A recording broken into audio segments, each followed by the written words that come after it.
Mic check, 1 2 1 2. Mic check, 1 2 1 2. How's everybody doing out there, ladies and gentlemen, boys and girls? Another episode of Crew season. Crew say the nation here deep, man. Hold up, man. We see leads in the chat real quick before we get started, man. See everybody that pulled up, everybody on Facebook, YouTube, everybody tapping in from these amazing family streams. We appreciate y'all. It's gonna be a hell of a conversation. I'm definitely looking forward to it. Before we get started, though, as always, applause going just back to back. I forgot I had the loop on. Pardon me.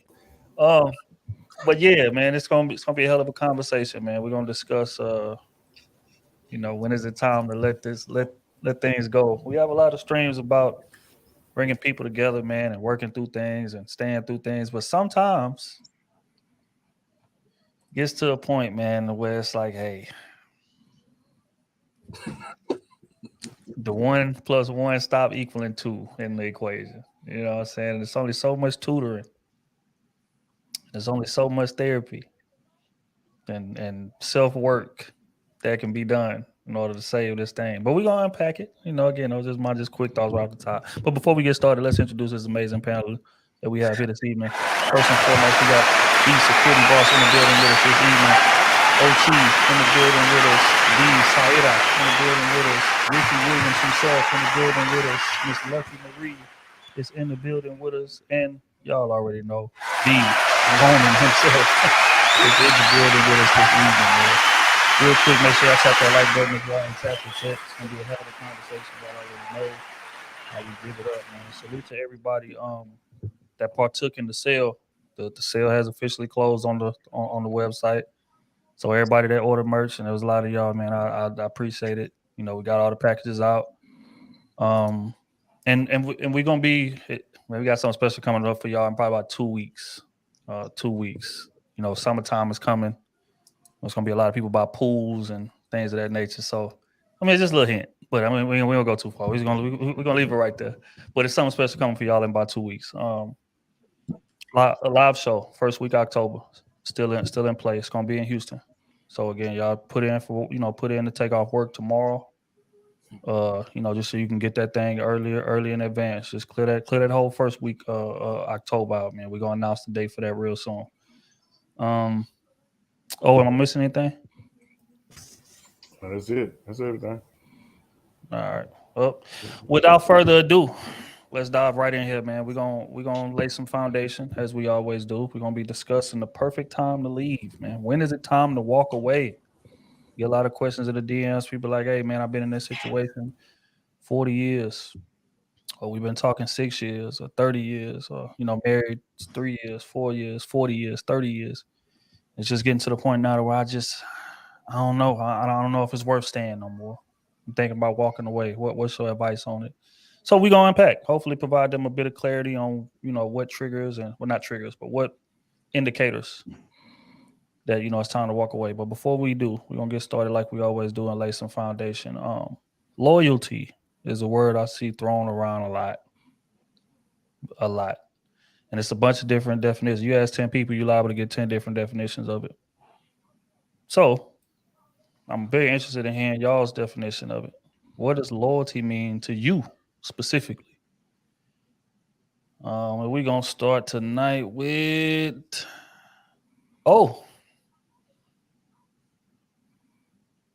loyalty. What does loyalty mean to you in the context of a relationship? I had to put some clarity in there. Oh man, honestly, because I feel like that kind of changes a little bit for me as time goes on. You know what I'm saying? My loyalty would be coming down to trust at the end of the day. Especially when it comes to very important decisions or just situations in general. Um, will you fold, or will you let the other side, sway you or whatever it is? But I would just say, just sure, definitely, it would come down to trust. I say loyalty. I like it. Miss Saida, loyalty. What does loyalty mean to you in the context of a relationship? Um, it's a very, very strong, word, and it's hard to explain individually. But I would say kind of like the attachment that you have could be to something or someone, because you can have loyalty to things too. Um, but I will also attach it with trust and respect.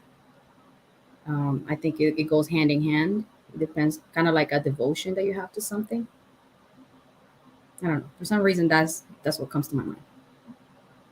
That's good. I like it. Devotion. That's a strong word as well. Rick, loyalty, man. What does loyalty mean to you in the context of a relationship? In the context of a relationship, loyalty is moving, knowing that no matter what, you're not gonna move and you're gonna move in the best interest of me. Right? I don't think it really, because trust is something totally different, right? Trust is me knowing you're gonna move a certain way no matter what, right? Loyalty is that understanding that no matter how you go about it, you're going to do it in my best interest. Right? So that's what loyalty is, right? Moving in it, not being the negative to my positive. You know what I mean? Being a positive of my positive, moving in my best interest. But I think it's in your best interest too. Right? Because I know everybody heard the saying loyal to a fault. I think that's true too. Right? Loyalty should be rewarded. All right. So that's what loyalty means to me in a relationship. I like it. I agree. Miss Luck, loyalty. What does loyalty within the confines of a relationship mean to you? First thing I thought about was Kendrick. Do y'all know that song? Loyalty. I would say this is why I love Ricky. I agree, but I would say even when you don't want to, you committed to still being loyal. First thing I think about is kids.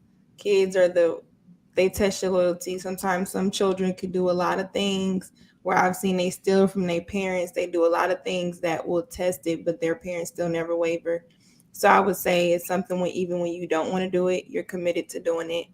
And on top of that, it has to align with what you truly, I think, the loyalty you have for yourself, because I'm not going to be loyal to anybody aside from how they're loyal to me. So it has to also match up according to me. I think there's certain people in your life you give grace to that may have a further boundary where you'll constantly give them chances and different things like that. But I think in general, loyalty should be subjective.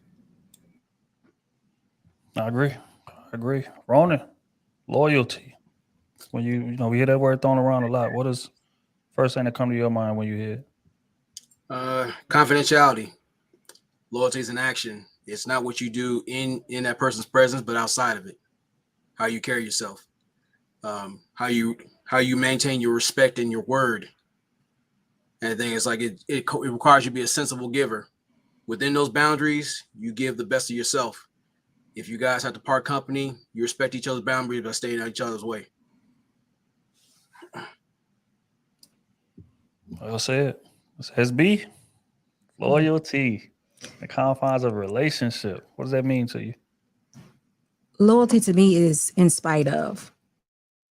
This is good enough for me, even though there may be other things that are better, or there may be other places that may fit best or whatever. I am loyal to this, meaning this is good enough for me, and this is it. This is it.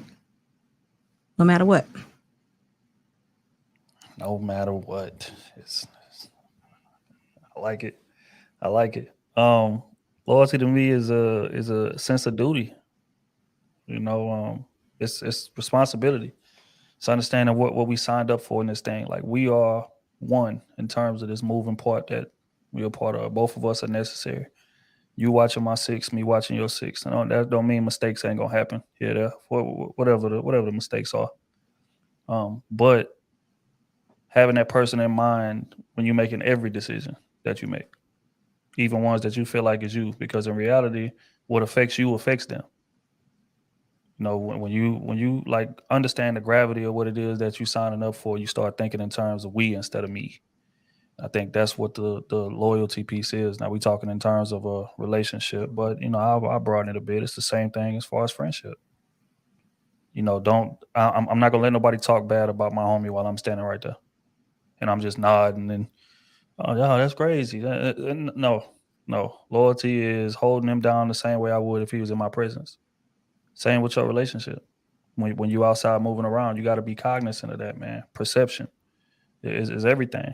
You know what I'm saying? Not embarrassing your woman, not embarrassing your man, not letting them get blindsided by nothing. Y'all being on the same page, having hard conversations because y'all know that, it's going to be easier to get through if we both on the same page rather than them finding out something from somebody else that you could have told them. A lot of that happens within a relationship, but people claim their loyalty. People got loyalty tattoos and everything. They be out here moving wild. You know what I'm saying? So yeah, loyalty is thinking in terms of we instead of me. If I had to summarize it up, and put it in a nice little bow. Okay. Real quick. Hold on. She ain't ready. All right, we're gonna move on to the next line of questioning. Have you ever stayed in a relationship longer than you should have? Look at the nod. Look at the Well, nod. yes. Hey, put a leaf in the chat if y'all done stayed in a relationship longer than y'all should have. Give me the times too. Give me the length of times in the relationship. But yeah, that is the line of questioning because again we throw around loyalty, man, and ride or die, and stay in this situation, see it through, all of these things. But oftentimes that kind of puts us in a position where we're in a relationship longer than we should have. So, I want to ask y'all, why did you do it? Give me the mindset behind why you stayed. You ain't got to give me too many details, but give me the mindset as far as why you stayed in that situation when goddamn well you should have been gone from it. Look, we're gonna start with you this time.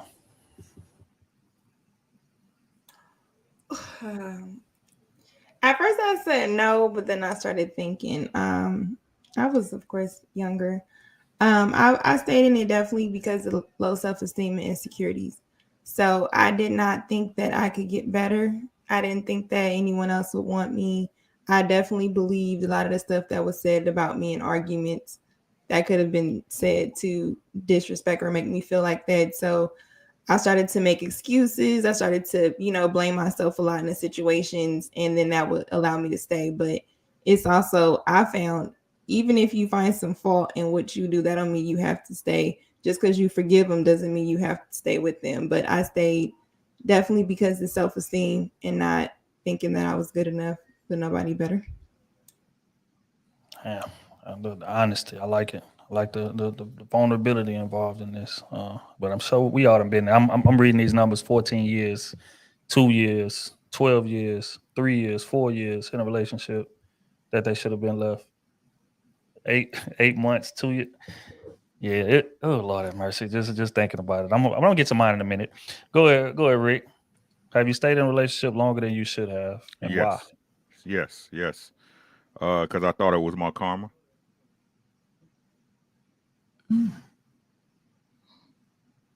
No other reason. I knew what I like. I tell you, I always been an observant person. I'm very observant. You know what I'm saying? And I pay attention. I pay attention to everything, even if I don't say nothing. Right? I just figured it was my karma. Right?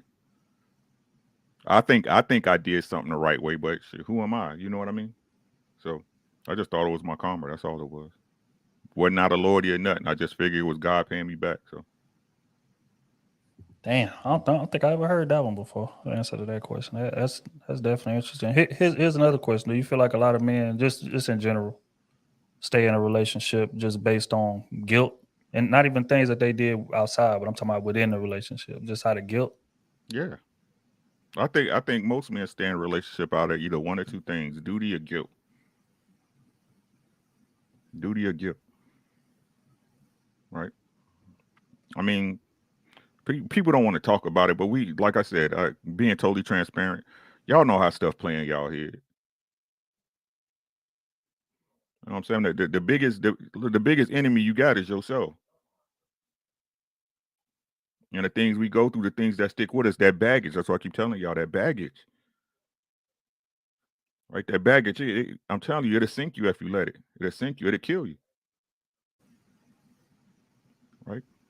Just couldn't let it go. Just couldn't let it go. You know what I'm saying? Like, it's not enough time for me to get into that tonight. It's not enough time, but a bunch of unfortunate circumstances that was not some, and I look at it as all my fault because, like I said, I always know what I'm getting into.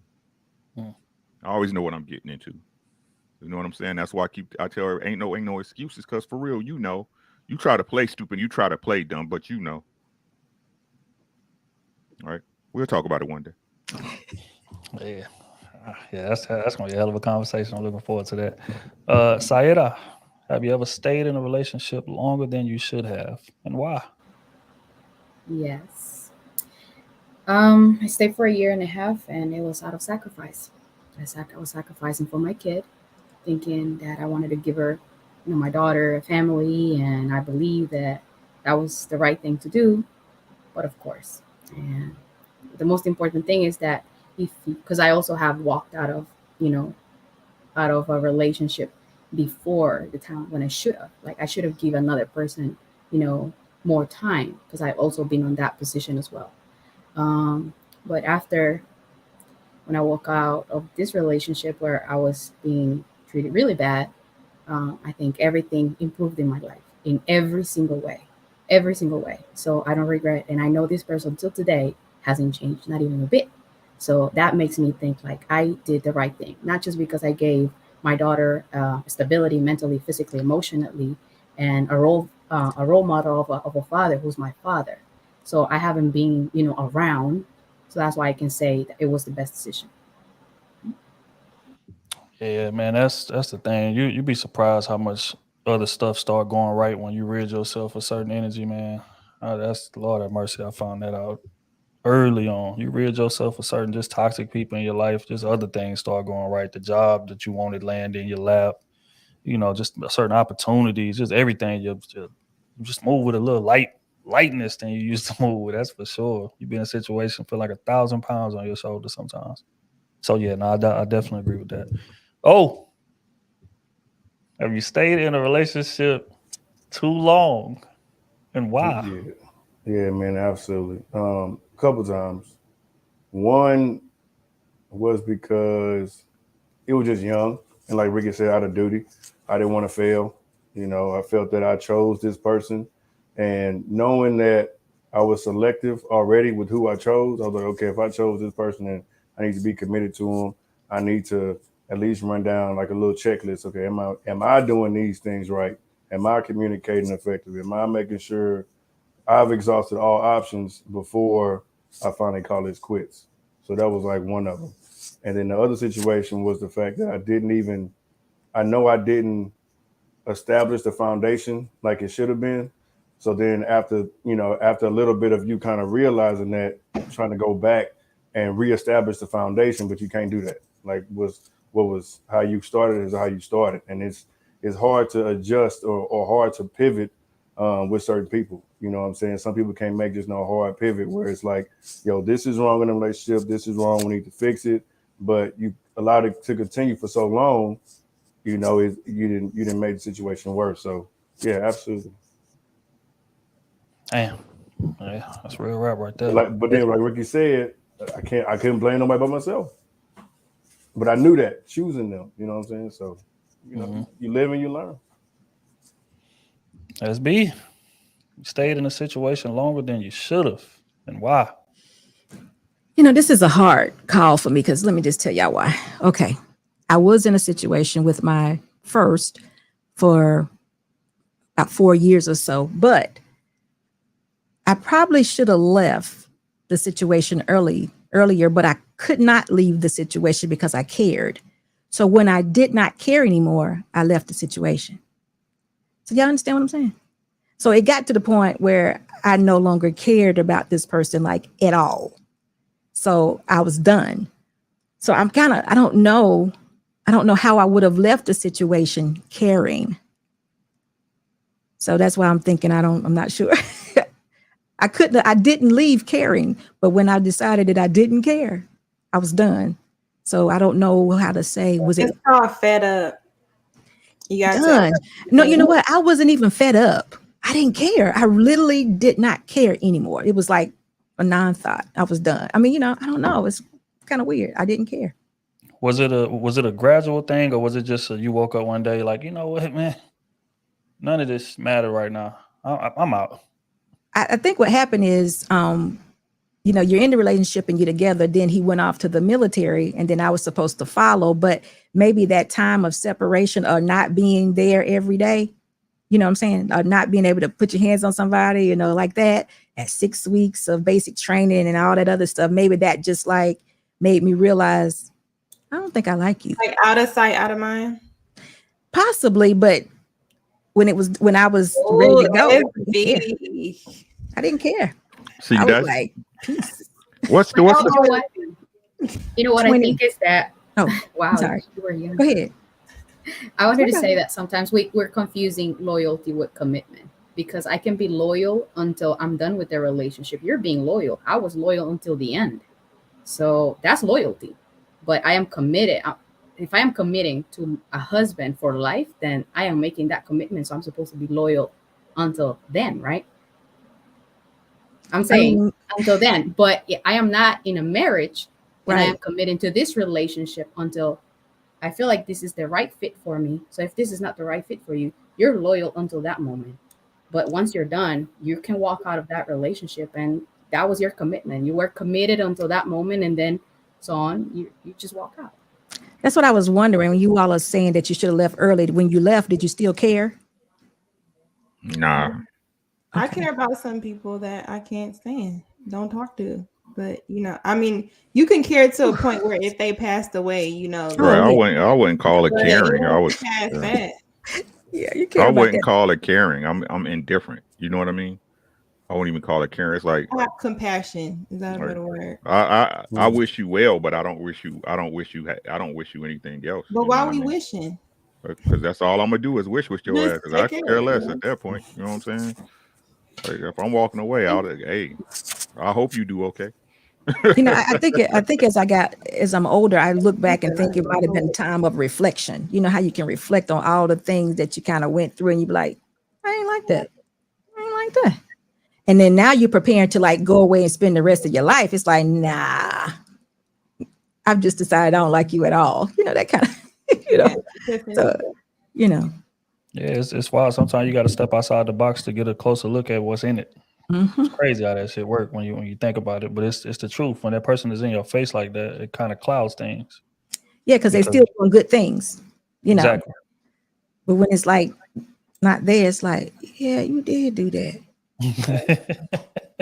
You pull out that pros and cons list. Right. What's the saying they used to say? Something makes the heart grow fonder. Absence. That's a goddamn lie. I think that's a lie, bro. I think that's why I hate when people we taking breaks. You taking breaks to break up. You know what I'm saying? No, it's if you let it go, if it's meant to True be. love, you come back, yeah. Yeah, or you got to go take it from whoever ain't treating you right. That's a whole other conversation. Okay, so y'all help me out. Did I leave when I needed to leave, or did I? What's the answer to the question? Only you know that. Yeah. I mean, I put it out there to you, though. I mean, no, only you know that. You know when I left, I didn't care. Is that the right time? If you didn't, that was the right time. Did you respect them? Okay. Did you still respect them? That's the Oh, question. absolutely. Okay, then that that's what I'm wasn't the right saying. time. Nope, it wasn't the right That's time. what I then. said. If you still respecting them, it wasn't the right time. You don't need the to right disrespect time is someone. when You don't need to that. like leave someone and disrespect them. Once you realize you have no because feelings, all the relationship really needs is respect of the person. What? No, Yeah. why do you have to end things in bad terms when you I just didn't realize say that you did. I didn't say you did. She asked me a So I'm question. confused. No, I didn't say she did. She asked me a question. I'm giving my opinion. If she still respected them, I think it was still room there for them to work it out. Oh no, respect her. It was respect, but no room. Yeah, but see, I think y'all defining respect different. See, Ricky defining respect as like as like a plane of reverence. You said reverence for this person. Y'all got respect as if like, okay, I got respect for a stranger that I walk by on the street, but it's not, like I don't hold them in high esteem. I don't hold I hold them in reverence. You know what I'm saying? So I think y'all just defining respect different. But in my opinion, man, I think just hearing the little bit, and I know it's nuances, a lot of context missing, but I think you had checked out long before then. You was just looking for an opportunity just to make the situation easy. And when he left, it's like, all right, yeah, I'm gone. I mean, I wasn't 100% certain before then. So I'm thinking maybe about 75%, 80, but now it's at 110. I'm out, man. I'm gonna catch up or with she you. met somebody. No, not right away. No. Yeah, I don't know because with if you women, go off to the military, that's months. Some women say it's months. Not talk. You can't talk to them every day. So then sometimes it could be a friend that can be giving you encouragement, and you think it's better to leave. No, that didn't happen. It was just done by yourself. Okay. Well. All right. Well, you got up out of there and met Mr. Boss. That's all that matters. Well, not actually. Oh, okay. Eventually, I did. No, it's all good. Ronan, man, have you stayed in a relationship longer than you should have, and why did you stay? Yes, 2 years, 1 month, 17 days, 8 hours. Cronin. I stayed that long, and I mentally checked out about 1 year and 3 months in there. We're trying to be Usher. But when I looked at it, I think about Ricky's answer. It's like, you know, I thought it was my karma, but mainly I was running for myself. And because I felt I did someone wrong, I took advantage of their kindness or how they, you know, treated me. I felt that was my penance at one time. And it's like, you know what? Maybe if I love the idea of this person, they'll come around. But it got progressively worse. And it got to the point where I even got the scars to prove it. So it just got tiring where you're always arguing, when you don't even get a good night's sleep. And then when you wake up in the middle of the night and you're standing over somebody with a screwdriver, you don't know why and how long, you got to go. I said, for your safety and my sanity, this ain't it. Because we're not meant to beat each other. We break up, get back together, break up, get back together. And that's just outright insanity. And then you want to include children into the conversation, and you get in arguments like, hey, a child is not going to help this situation. It's going to make it worse. And anytime you bring a child in here, you want to use it as a weapon, I told that person, I will straight up kill you. So we ain't doing it. Yeah, you need to get away. Huh. So, but the thing was, like, I know in running for myself interpersonally, I looked at all the ground I covered physically. I missed opportunity to start over properly. I missed, you know, chances to really rebuild things. So when you look at it, it's like you want to put the blame on an individual, but you gave them enough stage time to show their ass. They've shown you they don't respect you. They've shown you they don't appreciate where you're going. They'll say things in an overt and you know, covert type of thing, and it's consistent. They'll put you in situations to where, you know, you start questioning yourself. So everyone loves to sit there and point the finger at somebody, but there's 3 or 4 pointing right back at you. So that's something I had to sit there and realize. And then when they talk about closure, no, I hung up on the phone to that person like, hey, this ain't it. I don't want no part of you, demon. I'm good. That's when I learned about emotional homelessness. It's a real thing. Yeah, man, you said something powerful. That especially like when you enable, it makes you complicit in whatever's going on. You ain't got to be committing the offense yourself, but when you allow it and then you know better, which most of us do, if we're gonna keep it all the way real. There are a lot of the situations that we should have been left, but we'll still stay there and we'll still try to, you know, make it work and things of that nature, man. So hold on, we have a special guest in the building. Let me go ahead and give them that info. Taylor.com has joined us in the building this evening. Welcome.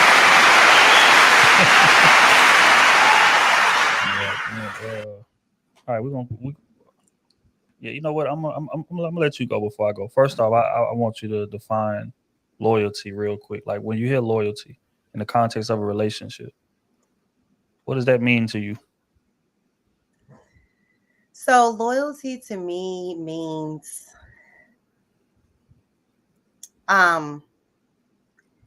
it just means no matter what, I have your back. Like I'm gonna have your back no matter what happens. And if I can't have your back, then I'm just not gonna say nothing. And sometimes, you know, that puts you in a predicament if that person isn't treating you right. But I think that ultimately in a relationship, I've shown multiple exes loyalty by like, I just ain't dog you. You know what I'm saying? Like I just bowed out gracefully. It went the way that it went. And I just let that be that. I didn't need to drag your name through the mud, whatever. Or I stayed with you because of certain loyalties, regardless of how it affected me.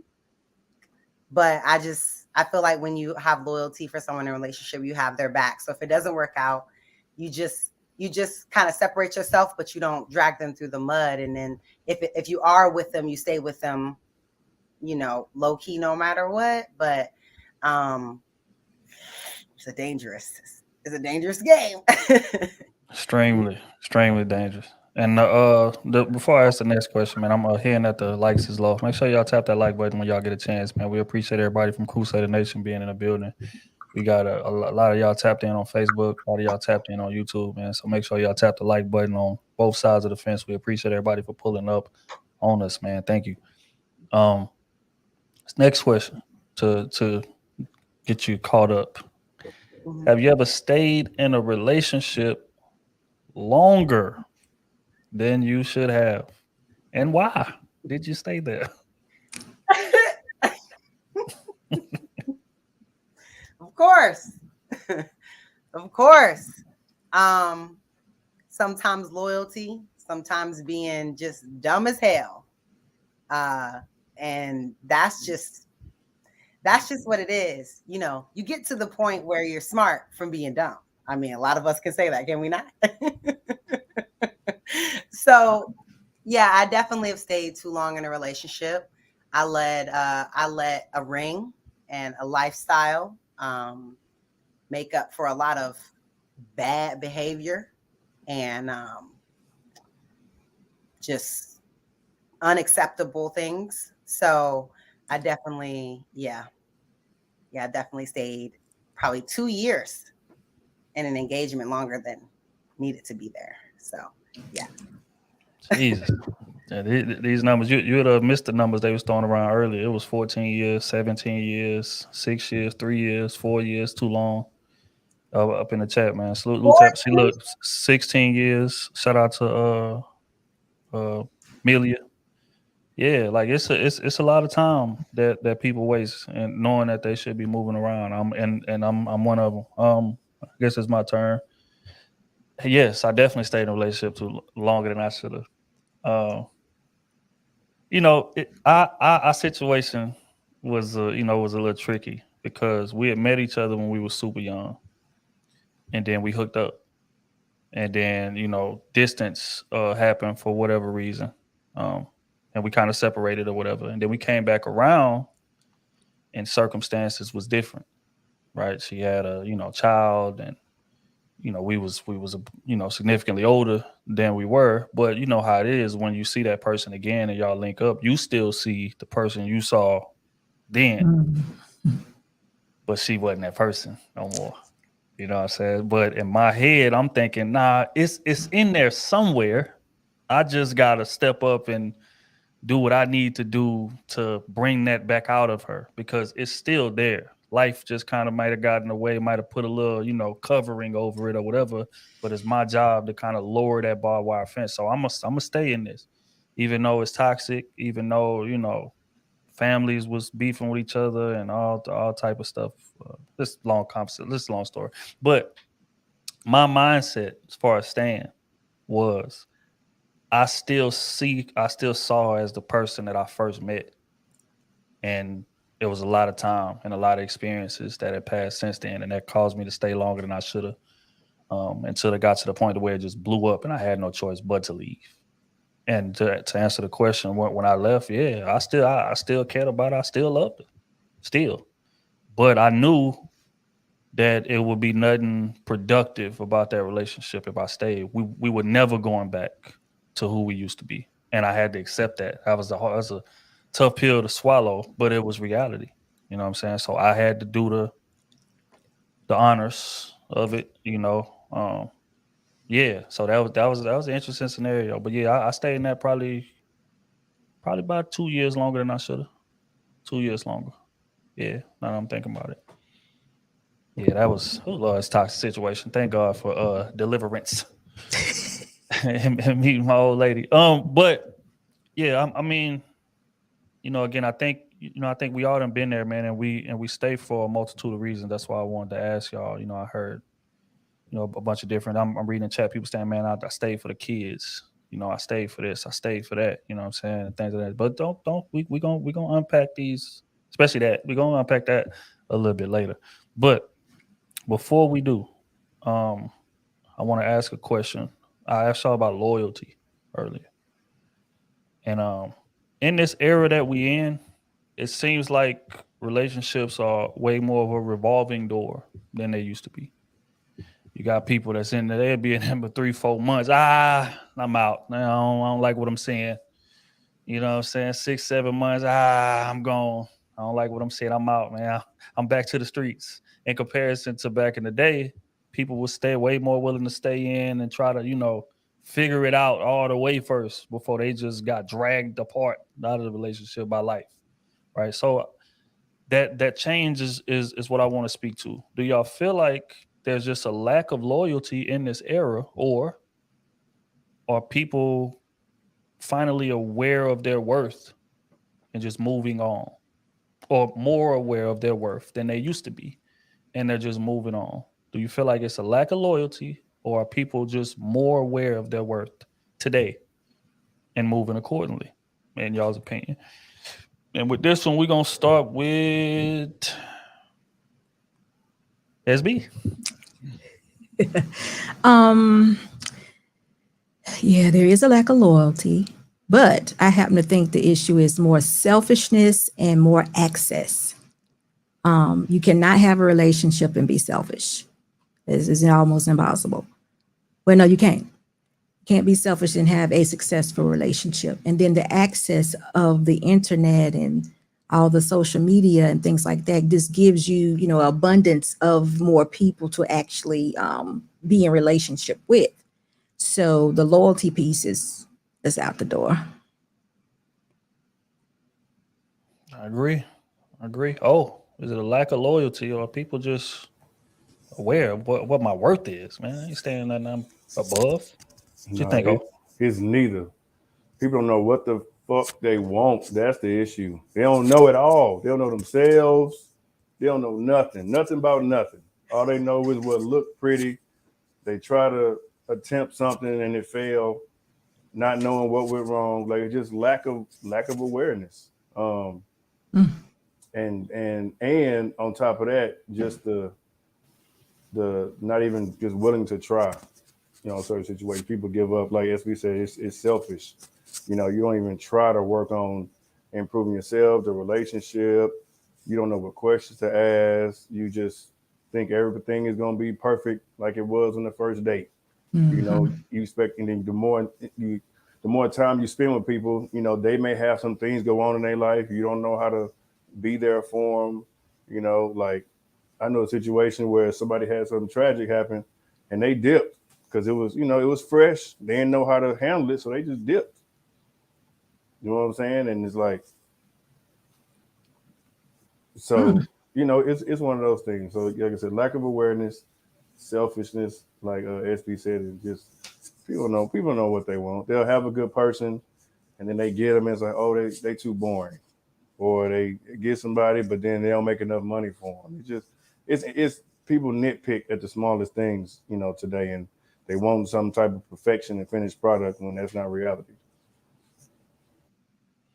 Well said. Well, came in hot today. I see you, boy. My boy awake. You must have got some rest last night. Saida, do you feel like there's just a lack of loyalty in this era, or are people just more aware of their self-worth today than they were back then?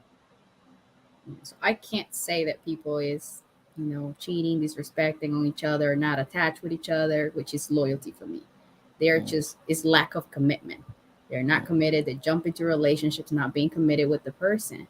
So if I'm with someone for 2 months and I'm loyal through those 2 months, I'm loyal, but I'm not committed with that person. So I'm just, I'm gonna walk out whenever I feel like it.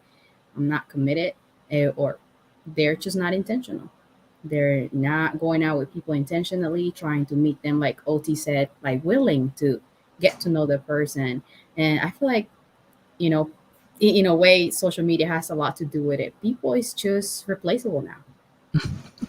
People is just using people. It's like replaceable, like phones. You know what? I can have another person, and then you find out that the other person is even worse sometimes. So then they realize that, oh, I should have stayed with the other person, because I heard that a lot too, in my opinion. Yeah, people be thinking that grass green on the other side, man. So they go over there and find out the whole way. And then they try to spin the block. It's fake grass. The grass be fake. That'd be artificial turf going on over there. That's the fact. Rick, is it a lack of loyalty in this era, in your opinion, or people done finally became aware of their self-worth? They woke, as the kids say today. Look at me talking like I'm woke. Kids say today. Woke with their eyes open. You know what I'm saying? It's both. I agree. Like most people don't know what loyalty is, period. You know what I'm saying? Most people don't have no type of code of conduct amongst themselves, let alone with other people, and aware of their worth. Like if you knew that a person is, how can you be a great person when you ain't got nobody to share it with? So what you talking about your self worth, right? A lonely man is still a lonely man. A woman by herself is still a woman by herself, right? You can see your value all day, but what difference it make if ain't nobody there to tell you that's what you is? Mm-hmm. Stand in the mirror loving yourself, but ain't nobody else willing to love you. Okay, your self work, right? Yeah, you know what your price is. It's both of them. That's all I got. Both of them. Look, is it a lack of loyalty in this era, man, or people just finally done woke up? You put me after Ricky. It's gonna seem like I'm just repeating it. So I was gonna say people are overpriced, but I think it's both. But I noticed that now when we talk about conversations, loyalty rarely comes up. I think that most people try to meet people and they're trying to get them to conform to what their idea of what the relationship is, instead of trying to really get to know that person and how they do relationships and figure out where to slot them at. And I think that because people are so eager to hop into bed or make things sexual, because sometimes the sexual attraction goes first, I think that people try to make it fit as long as they're sexually attracted. They start telling themselves that red flags, not red flags, all those things, because we don't know how to be by ourselves and actually say, no, this is what I'm looking for. I'm not coming off of it. We're first not loyal to ourselves. So then we go into looking for validation from people who think the same way. They're looking from it for you, or like us as women, when we wear that type of thing on us when we date, then all the man knows exactly what to do and what to say to get just cool enough, because they understand that we move fast as far as attraction and all of that. So I think that loyalty never comes up. I think people keep trying to conform people to what their idea is instead of actually getting to know them and then saying, okay, can I rock with this or not? We don't ask enough questions. Here's a question. You said, and I'm paraphrasing. I don't want to misquote you, but you said something to the liking of people kind of fear being alone, which causes them to, I guess, kind of bond with people that they shouldn't bond with. What do you think that fear of being alone stems from, generally? I think typically people aren't like, usually this is just from what I had to deal with when I found myself in a relationship. I was always around people that validated me. So to just be by myself, I never actually validated myself and figured out what is it about me that I like? What do I enjoy doing? I can't go here because I need somebody to go with me. I was always with people. Even shopping, everything was with people. You like this, so when you're by yourself, you even have to get out of the mindset, let me text this person. This is cute. Validate yourself first. Get to know yourself. And I never done that. So I would say when you do that, you don't understand how to be alone. You're not happy with yourself. And then you realize all these things that I think I'm great at doing, nobody is challenging it. So then when you're going into a relationship, those people are there to challenge it so that you can be shaped into being better if their intentions are good. But if it's not, they're not going to challenge you. So then you get those men that say, oh, I just want to see where this goes. It sounds cool because he's not really challenging you. But when you really start pushing the relationship, you start hearing a lot of shit about yourself he may not like. You know what I'm saying? It's like, why you didn't tell me that months ago? I hear men do the same thing. So that's what I say about being alone. You don't validate yourself. You don't like yourself. And it shows up every time you try to date someone. Crush that. That might be the best answer to that question I've ever heard. Mm-hmm. I think that comes from the way that you were raised, though. I think it comes with the valid type of validation sometimes that your parents can give you. No. Often people get validation from others growing up, and their parents never ask them, "What do you think?" They don't teach them in the proper way in terms of getting them to have their own critical thinking. They just tell them what they should think, how they should do it, and what is acceptable. And a lot of people build their validation based on that. I grew up more in a like, what do you think is right? And then me give an answer and my mom give a judgment of my answer versus just telling me what I should do. You know Well, what then I I'm saying? think that would eliminate also your answer of saying you stayed in something longer than you should have, because if you always gotten that growing up, then that means when you're in relationships, it would be no such thing staying outside of a self-respect, because this is the standard. So once it starts seeming shifty or there's some red flags, my parents gave me the validation. The truth is, once you get away from your parents, you're in the real world. And just like in school, your parents told you, yeah, that's cute what you got on. If enough people roasted you for wearing Skechers, guess what? It don't matter. It doesn't matter. If you go out in the world and you think I'm the finest person, but you posted that picture and 2 people liked it, and it's been up for 24 hours. So it's like, okay, he said I was pretty. It's a lot of stuff that the world then starts to change. You get what I'm saying? Your mindset Yeah. with your parents. Parents are gonna tell their kids, you deserve the world. Fathers is telling their daughters that all the time. They get in college, they realize, yeah, no, It you're ain't the girl about that we them. call lettuce. Your father lied. Right. You know what I'm But saying? So, yeah, but when we become adults, there's something in American culture that promotes individuality away from family, whereas in other cultures, it's very acceptable to stay close to family, even living with family, until you branch out on your own. In America, at 18, you're supposed to go out in the world and just know how to do this shit. You just supposed to be able to just know how this works and make decisions and be a responsible adult.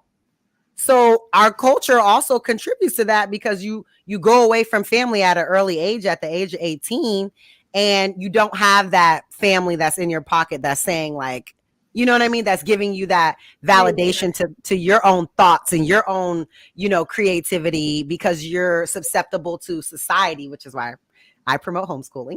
You're susceptible to society's perspective on what you think and how you think things should be, and that creates a ceiling on what you think is possible for your thought process. So yeah, I agree. Hell of a dialogue. Ronan, do you feel like it's a lack of loyalty in this era, or are people just finally awoken to what their worth is, moving like it?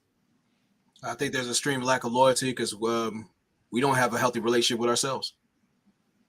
We're not loyal to our standards. We lead with lust instead of actual love. I mean, anything when we're leading with lust, we're running red lights. Don't give a damn. When we actually love somebody, we have love for ourselves. We know what we allow and what we won't. And we have healthy conversations rather than just the self-gratification type of situation.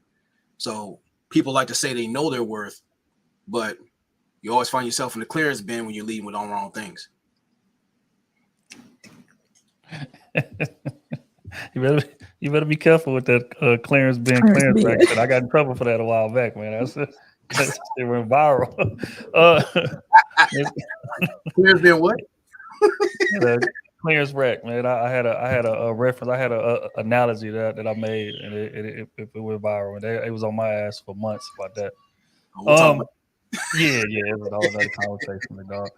But Miss Kayla, do you feel like it's a lack of loyalty in this era, or do you feel like people just awoken to what their worth is, man, and moving like it out here? I don't know if it's one or the other. I just think one has more value to most people than the other. People's self-worth or what they think they deserve is often more valuable to them than loyalty. People will forgo loyalty for a check, for freedom, to get out of something, to be cool, to be accepted in a heartbeat, because they feel like it brings more value to their self-worth or to themselves. So I think often people choose their perception of their self-worth over the loyalty to the people that have helped them build any worth at all. So. And it makes you a hoe. Huh? What? Niche. What did you say? It makes you a hoe on a different level. You will whore yourself out for attention and validation. It happens on social media every day. Yeah. I got a question. Often now I'm seeing that there's no real standards that are being set. So how could we evaluate ourselves if we're not setting any standards? Enjoy your quality time with yourself. Learn about yourself. See what you like about yourself. like if you spend time with yourself, like as far as like if you're an artist or you like music or things that you like to do, things how you got to teach people. I mean, you got to craft a blueprint of how you want to be treated. Right. I agree with you. But when you're saying within relationships, I think Trill said, is it that we're knowing our value and moving on? Mhm. Or is it just that was one of the things he said. I'm saying we're not setting any standards there. Yeah, I'm going back to what she It said. seems like they're setting standards as they go. They're letting the other person decide what I like, what I don't like. Oh, my friend, they're following a wave. Because everybody wants to be wavy and trendy and this hashtag that. It's like that's what they're chasing. And the minute you actually get into it and your relationship don't match the IG pictures, you now got to figure out something else. So I think people are figuring out what their worth is as they go and what people tell them. Right. Good. Yeah, I Look, think they're like getting that. it from the people that they look up to, and Yeah. that's even away from relationship dudes and the street dudes, different people like that, like people that they feel like has some significance or some importance. That's who validating them. That's who setting the standard for what they believe within themselves. Sadly, or that woman that they like, or that man that they like, or that what I'm saying, that person that they look up to, regardless of how toxic. And more times than not, they extremely toxic. Yeah. But that's who sets the standard in their mind. So they begin to live up to it until they realize that there's consequences on the back end of that, and they bump their head hard. And then that's when they start to, okay, I'm gonna focus on what I want, what's comfortable for me, and I'm gonna start moving accordingly. But yeah, most people don't set the standard for themselves. Other people do, and that's the problem. That ain't Right. nothing but facts. That's a big problem. Well, that's how I was promoting people. It's like you gotta learn how to date yourself, learn how to take yourself out. What do you like to do? There's a big difference between being alone and lonely. Because when you're comfortable being alone, you sit and work on yourself and get your thoughts together. Actually plot your course. When you're lonely, you'll take anything that comes around and the consequences that come with it. But Ronan, it's not even about loneliness, because a lot of people like me, I can do the loneliness. I have a good time alone. It's about rejection. It's about if I don't do what this person wants, or if I don't meet what this person feels to accept me, what's going to happen? It's about that. It ain't about being alone. People having a good time alone. They really are. You seen the rates? People's alone.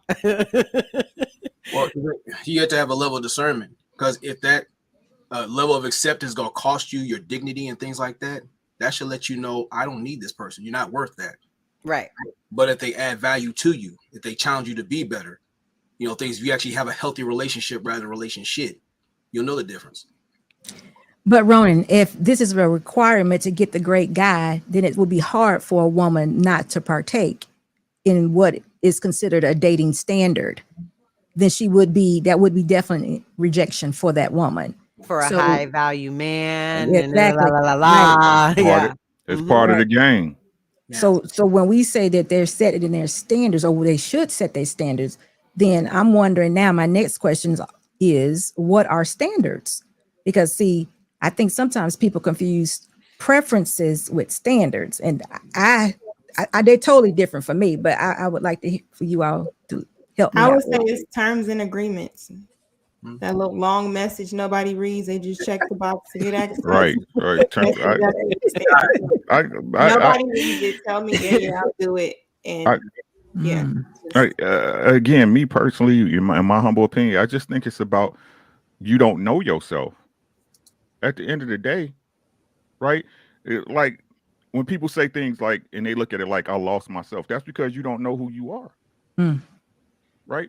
Look, it's not look, people, this is why I say just be you all the time, because if you cool with you and you know what you are, you know what you bring. Like if somebody not cool with you, you just able to let them go on by. Like, this is me. If you ain't cool with it, I understand. It ain't no hard feelings. This is me. We don't vibe. We don't kick it. It's not even really to me like rejection. It's just like, hey, I'm just not for you. Ricky. If I may. You could know who you are. I don't think you losing yourself means you never knew who you are. Sometimes people are on this loop. You ever had to remind somebody of who you are? You ever had to remind yourself, like, well, got me out here doing all this juggling. Hell no, no. You know what I'm saying? You have to be reminded, you have to step in. And I think that's where it comes, because you are loyal, like you said, to a fault. Or sometimes you can love somebody beyond their transgressions and the things that they do. Sometimes you start to love somebody more than yourself. That doesn't mean you don't know who you are, but now you're operating and trying to be fulfilled. You're trying to make something work. So if you find yourself in a relationship and that person isn't doing that part, you're not just doing your part, you're also trying to do theirs to make it work. And now you have to remind yourself of who you are. I don't think that means that you never knew. Oh, I think that's a stretch, because I think that's you lying to yourself. Where the lie at?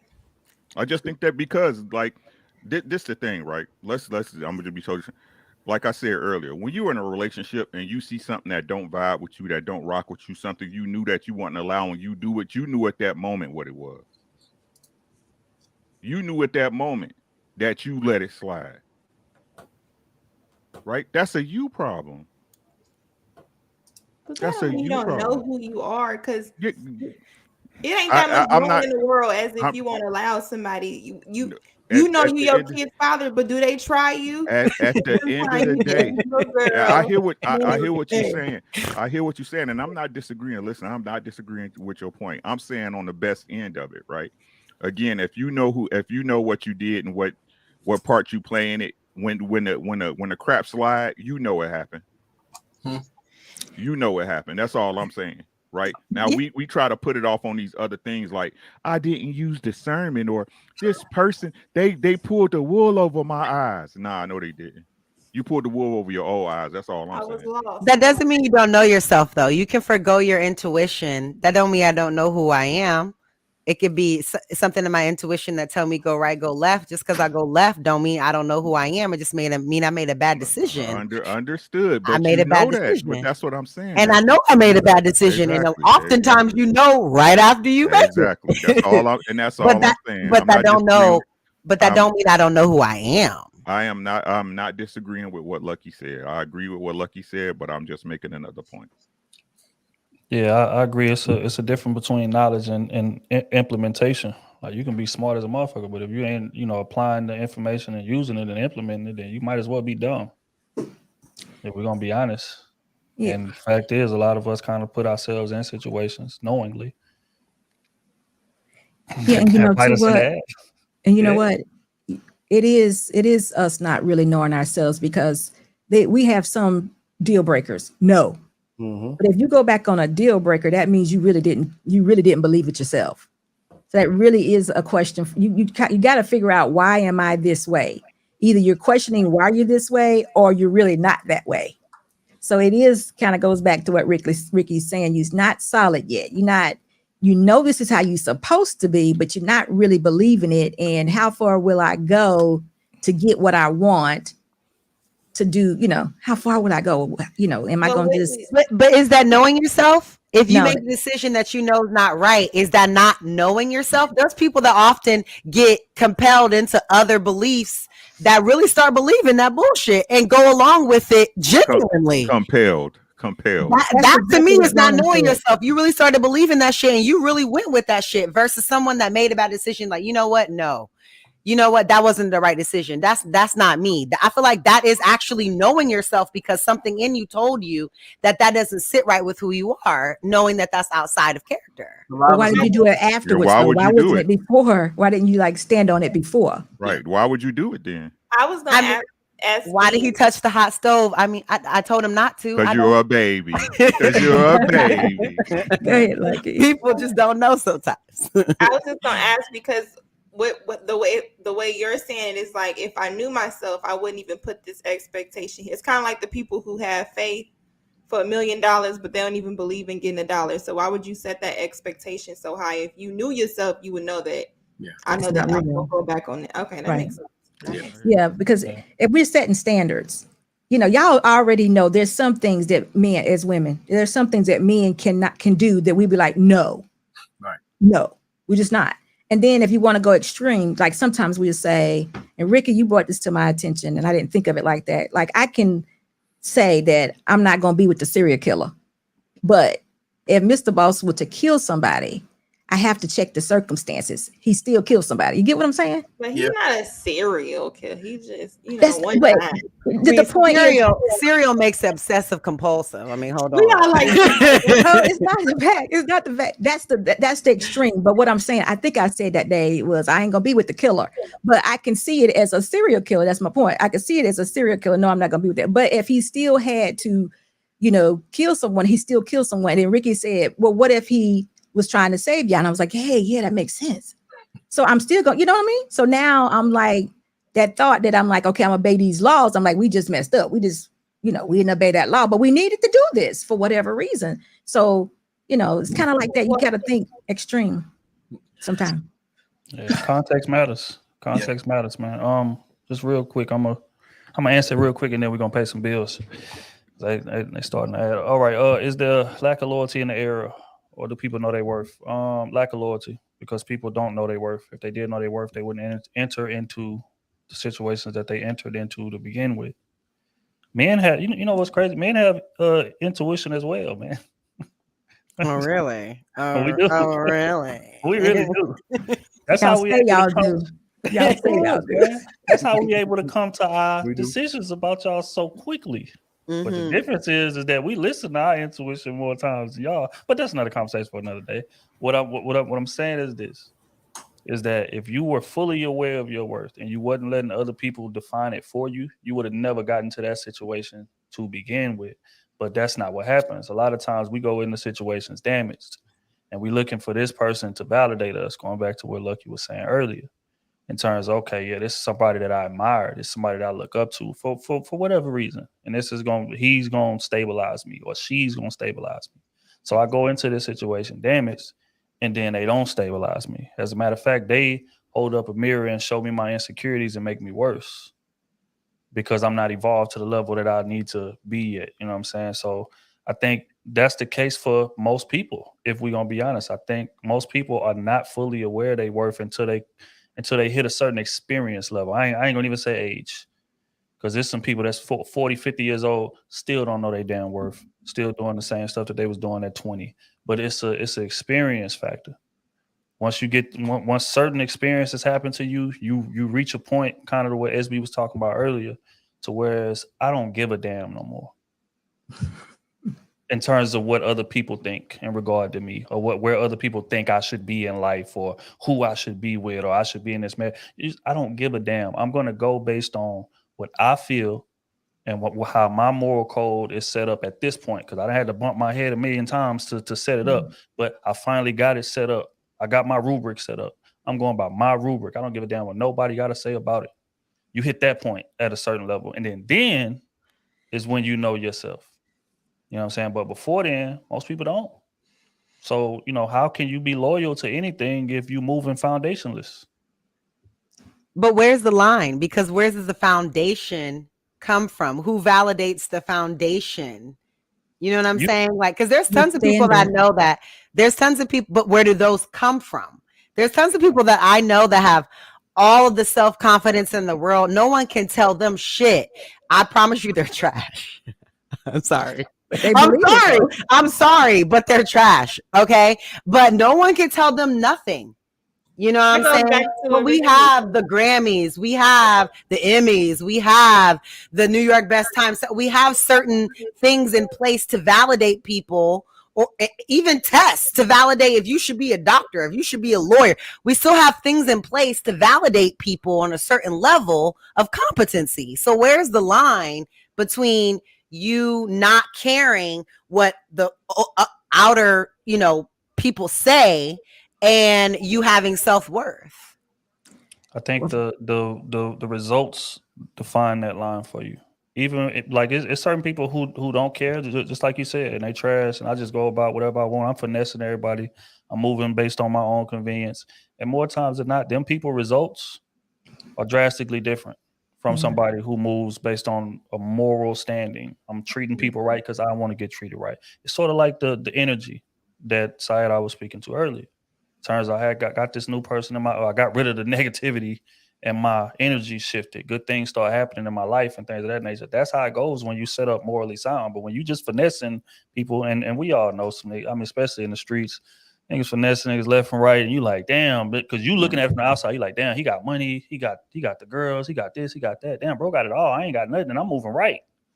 And then you look at that same dude 2 years later. He locked up, 4 baby mamas, dead broke. Karma hit him smack in the chin. You know what I'm saying? Because of how he was moving. So I think your results kind of set that line for you. And what you were saying earlier about upbringing. Upbringing is important. Like the reason my morals are the way they are is because of my parents. They said it in me like, nah, this is how you need to be moving. Don't go for this. Don't go for that. But more importantly, they explained to me why, and they explained to me what it would lead to if I didn't. And so now that I go out in the world and I'm equipped with that information, now I'm watching and I'm analyzing everybody. And I'm looking at friends who doing what they told me not to do and how they end up. And I'm looking at friends who did what they did tell me to do, or OGs or aunties or whoever. I'm analyzing everything different now because I got that rubric in my head that they gave me. And I'm like, damn, okay, mama said that if she do that, he's going to end up like that. Well, damn, that's why she got 3 kids from 3 different dudes and can't maintain a relationship. Or damn, that's why he, a deadbeat and out here can't keep a job, trying to get paid cash under the table because he got child support chasing him and things like that. Because he moved the wrong way. He wasn't moving with that moral base that I was talking about. But I was. And look at my results.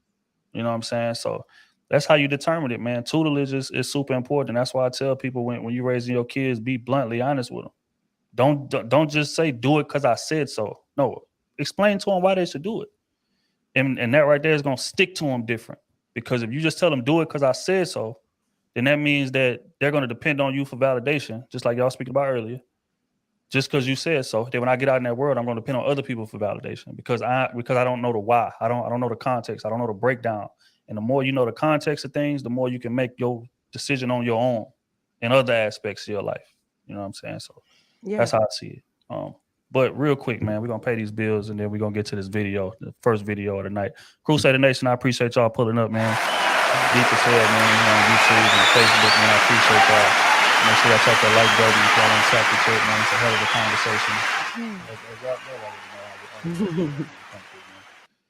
conversation. All right, first and foremost, Marcus in the building. Five say, what's going on, my people? Let's have a good show tonight. You already know, big dog. I appreciate you. You say, dope transparency from everyone. I appreciate you, big dog. Yeah, man, that first couple segments, man. I like that. There's a lot of substance in that, man. Appreciate it. Eliza with the 2 ball. Step outside the box to see what's in there. Bars. That's a fact, man. I had to find that out the hard way. I ain't gonna hold you, man. Appreciate you. Michael with the 10 ball said, great show and great topic. I appreciate it, big dog. Thank you for pulling up on us. Biggin with the 10 ball. SB out here leaving people in basic training. That's messed up. And you talking about me. Appreciate you, Big. Marcus, 2 ball. To the question, I believe it's both. Lack of loyalty and I appreciate you, bro. OG in the building. 20 balls. Joel Santana said it best. It's a thin line between loyalty and stupidity. Stupidity is when you're loyal to the point of betraying yourself. That's a fact. Lord have mercy. How can Bella stay with him for 10 years before he proposed? The nerve. The nerve. On, man. Only for him to go to jail and sit her down. and then he said, while I'm in jail, I'm about to sit your ass down, so I'm gonna knock you up. So he sat her down while he was in jail, only to get out and be in the streets. And then he had to wait till he had fake teeth. Then I want to settle down with you. When he looked his best, he was out here. That's so messed She had low standards, very low standards. She sat in it for 10 years. She sat in it. Still in it right now. Hey, Krew, she ain't know herself. She ain't know herself. Nah, I knew her from the beginning. She was the type that was gonna have her a baller rapper no matter what. We knew that from the first day. She was loyal to that man. She was loyal. You ain't never heard not of nothing. To lots of faults. Loyal to lots of faults. Wise man once said, I think his name was Ricky Williams. He said something to the liking of, I've never seen somebody get dragged without holding on to the rope. That's right. That is a glaring example of exactly what he's speaking to. But we can unpack that a little further. Appreciate you, OG, for tapping in with us, big dog. That's love. Smooth himself in the building. My boy. Boy say, love y'all. So I wanted to come on tonight, but I ain't in no condition mentally to do so. God love her, man. Pray for my dog, man. We going through a lot right now, man, but he gonna be back real soon. Real soon. Love, bro. You already know. Prayers. up. Prayers. Yes, sir. Nice move. Marcus too, our great answer, Lucky. Yeah, I agree, man. Lucky cooking tonight, man. What's she on? What's she on tonight? Doing her thing. Marcus, the 5-ball. I'm with brother Ricky. Appreciate you, big dog. Kev in the building with the 20 ball. My boys air horns, man. Shout out to all on the panel. Happy early Mother's Day for the applicable individuals. Appreciate you, Kev. It's love, bro. You already know. All right, man. Let's get into it. We were speaking of loyalty. Ayanla Van Zant had some things to say earlier in the clip that Miss Saida sent to me. I thought it would be very, very, very relevant to the topic that we was discussing tonight. So I'm gonna play it. Then I want to get y'all take on it. I see eyes rolling. I need y'all to calm down and gather yourselves. We're not gonna disrespect the queen like that. All right, we're gonna play it, man. I'm gonna get y'all take on it. You are never responsible, Jesus, for someone else's misbehavior. Nor are you required to be loyal to people who treat you badly. Because that was a huge one for me. I grew up and ended up in a marriage where 9-year marriage where I was beaten almost every day because I had learned to remain loyal to people who treat me badly. Woo. I love that lady. Loyalty has its costs. Essentially, what she was saying. But I just want to get y'all just take on what she had to say. I think it's definitely in line with what we discussing, man. Loyalty. We spoke about, Rick spoke earlier about guilt, staying in a relationship. I heard we stay in it for the kids. I heard we stay in it for validation. I think, what she said was extremely relevant. What was y'all thoughts when y'all first heard it, man? We're going to start with Miss Kayla first. Okay. Similar to what I had said earlier. Sorry. I have been tempted to be intoxicated this evening. Hold on. Good.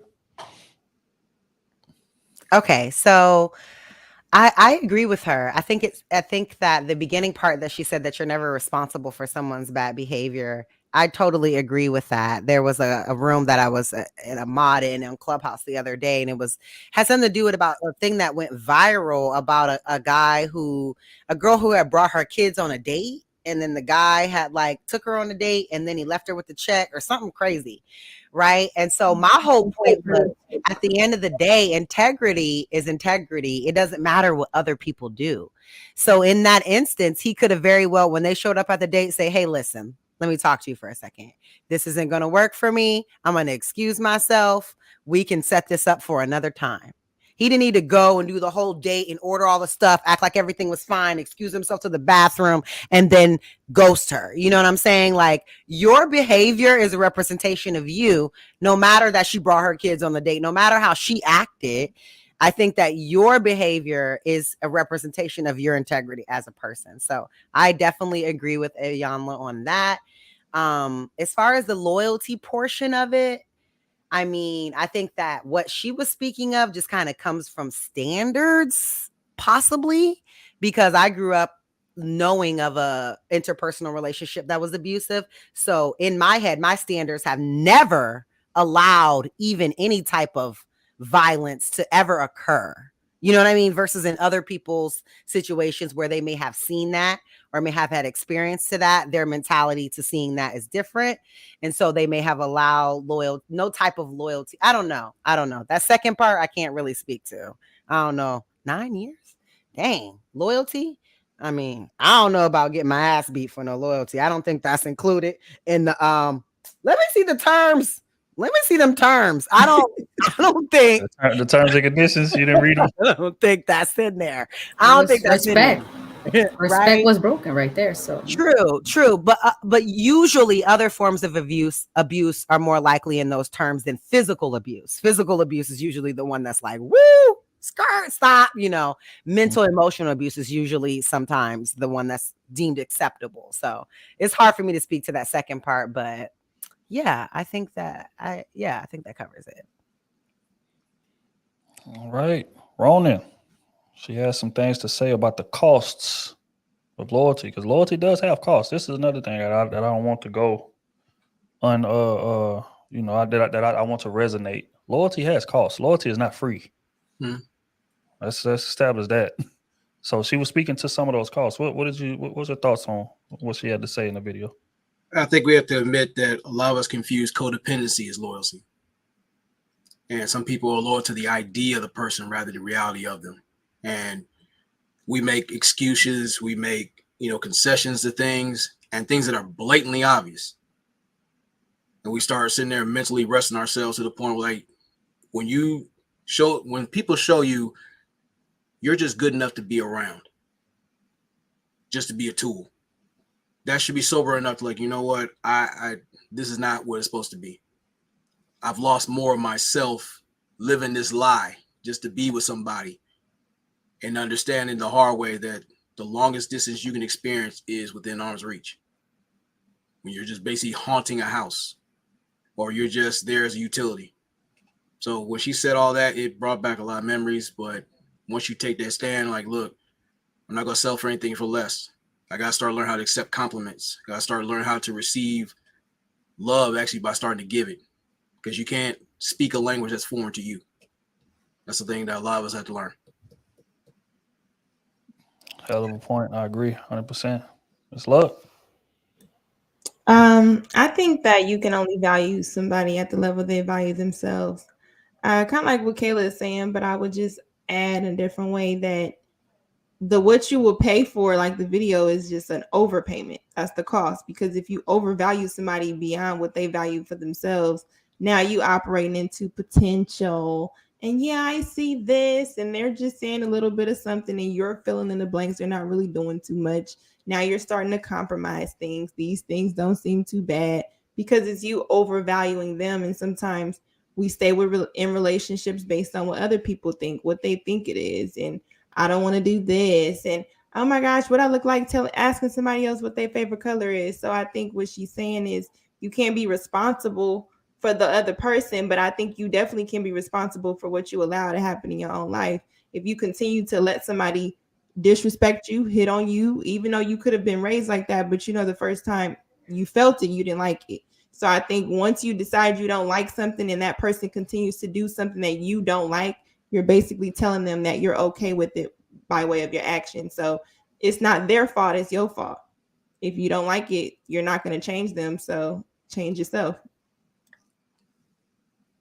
Accountability. It's a beautiful thing. Miss Saida.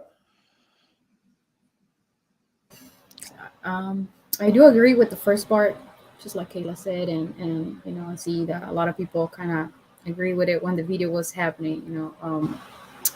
That you're not responsible for somebody else's misbehavior. Totally agree. Now, for the loyalty part, it is very complicated, but the way I see it is, if you're not loyal to yourself, you can be loyal to someone else. If you're not respectful to yourself or truth to yourself, you can be to others. Just like first dates, that's the first rule.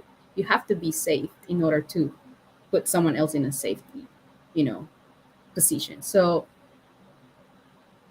it's very complicated. Sometimes when you are in a abusive relationship, some people don't know what emotional abuse is, or verbal abuse is verbal abuse, right? However, people may think that, oh, that's how the people talk. They use a lot of cursing, or it's not directed to me. They're just using the words, but the tone of voice, all those things. So people kind of normalize it.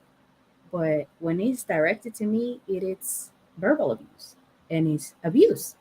And then emotional abuse. There's also, I heard lately, financial abuse as well.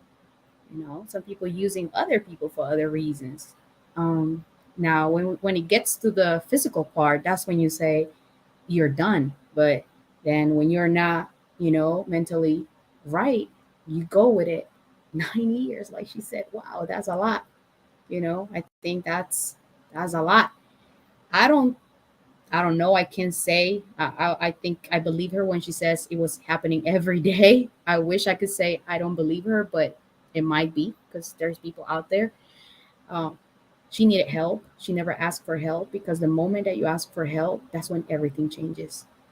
You normalize these things in within yourself that you think that nobody else cares, that nobody else is going to help you, that everybody thinks it's okay, that you should be there. But when someone else gives you an opinion and be like, hey, no, this is not okay, and that kind of stays within you. So I think it's very hard to say until when you should be loyal to the person. I think it's more like be loyal to yourself and know yourself well to the point that you say, you know what, this is what I'm going to tolerate and this is what I'm not going to tolerate. Just that. I think, sorry, that the physical abuse is usually the end. It's I not, agree. by the time it gets there, they have groomed you so well to deal with that every day for 9 years. They've already taken your emotions. They've already taken your mind. Usually that point is at the end. That's at the end of you physically having a breakdown or that person accidentally removing you from the planet. You know what I'm saying? So usually by the time it gets there, it's like too far gone, and that person will never ask for help because they've been groomed into the space to deal with that and to think that that is normal. Sad. I agree. I agree. Yeah. Real quick, before you go, I'm gonna play it one more time just to give us a refresher.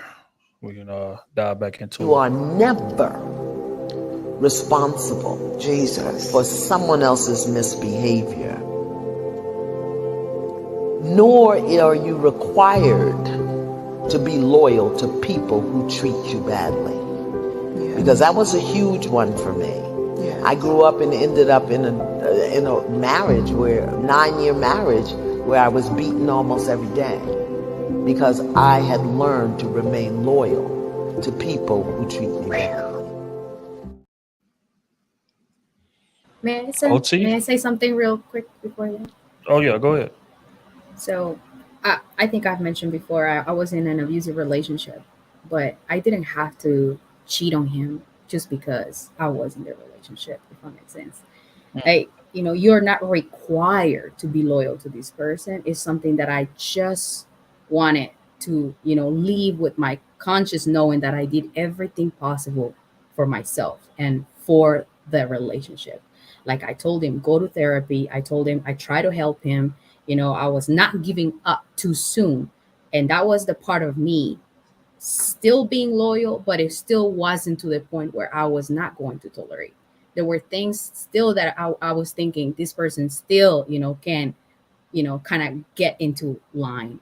But then it got to a point where I was like, you know what? No, I'm not going to tolerate this. And before I even think of disrespecting this person, I am just going to leave it like this.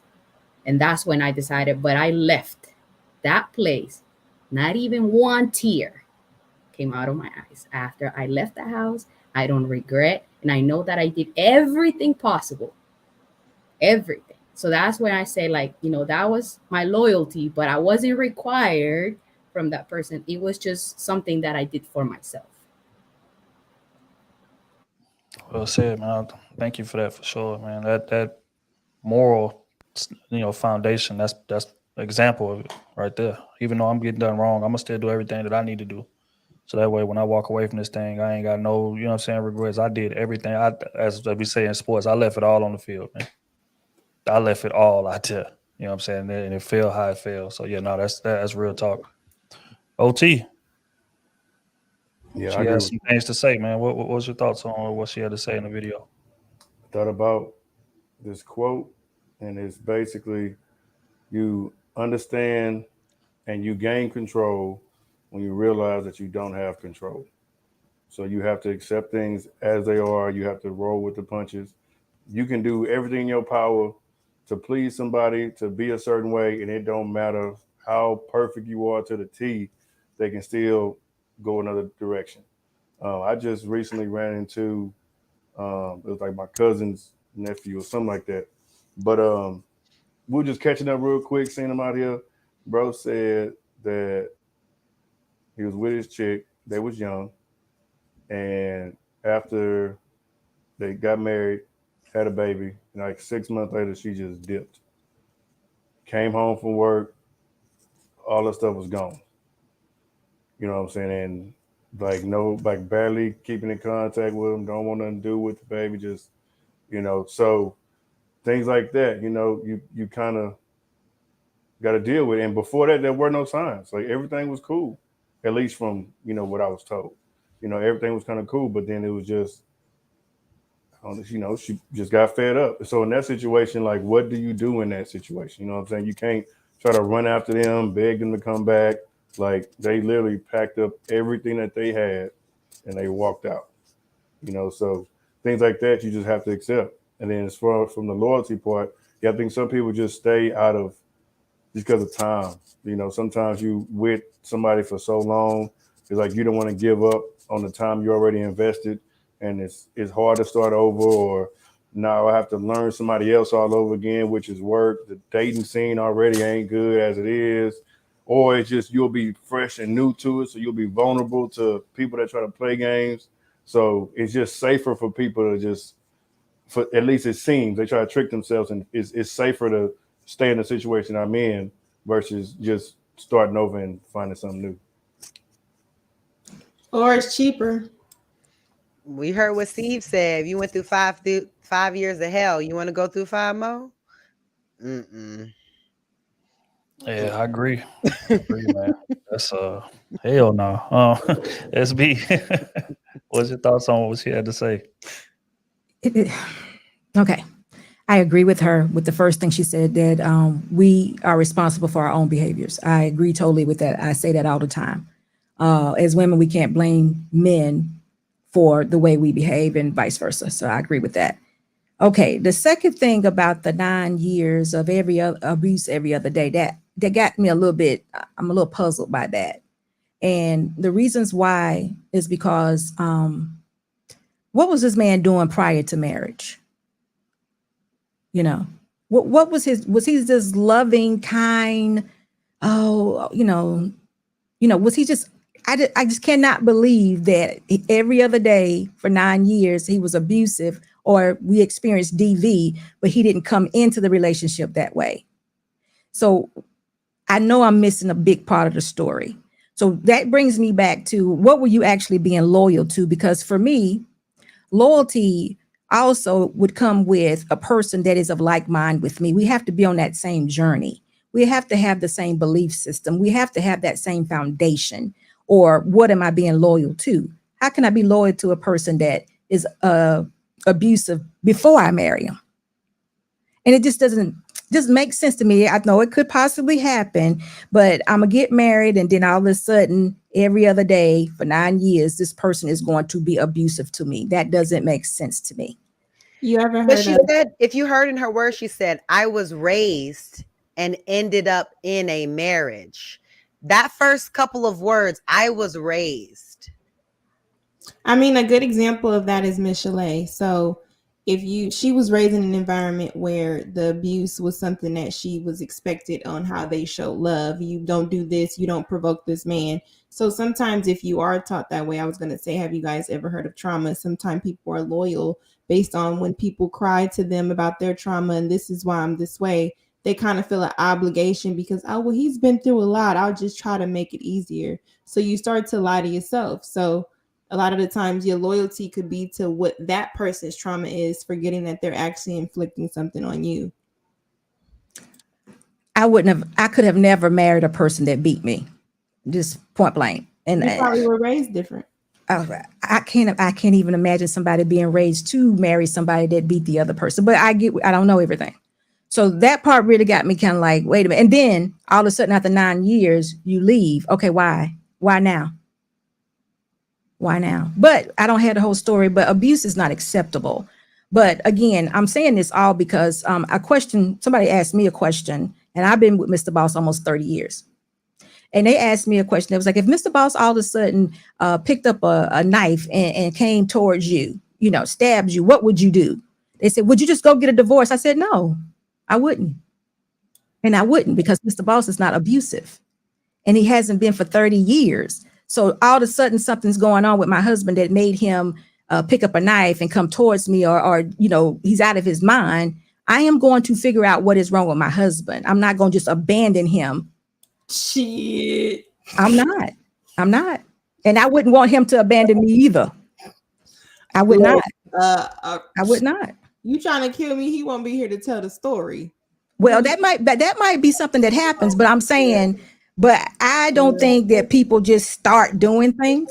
I think they have a history of it, but if they do just start doing there's something wrong. Who the bleep did I marry? It's a whole network that got people saying I was married to this person. Oh no, I don't believe that. I don't. Unless there's some kind of mental illness, which what I think would happen if there's a mental illness, even with me, if I did something and all of a sudden I'm done lost my mind or what have you, and I'm coming out to Mr. Boss with a fork or a knife, and I'm like, I don't know what's going on, whatever. I would not expect him to leave me. I would expect him to be loyal to me for the 28 years that I've already been with him.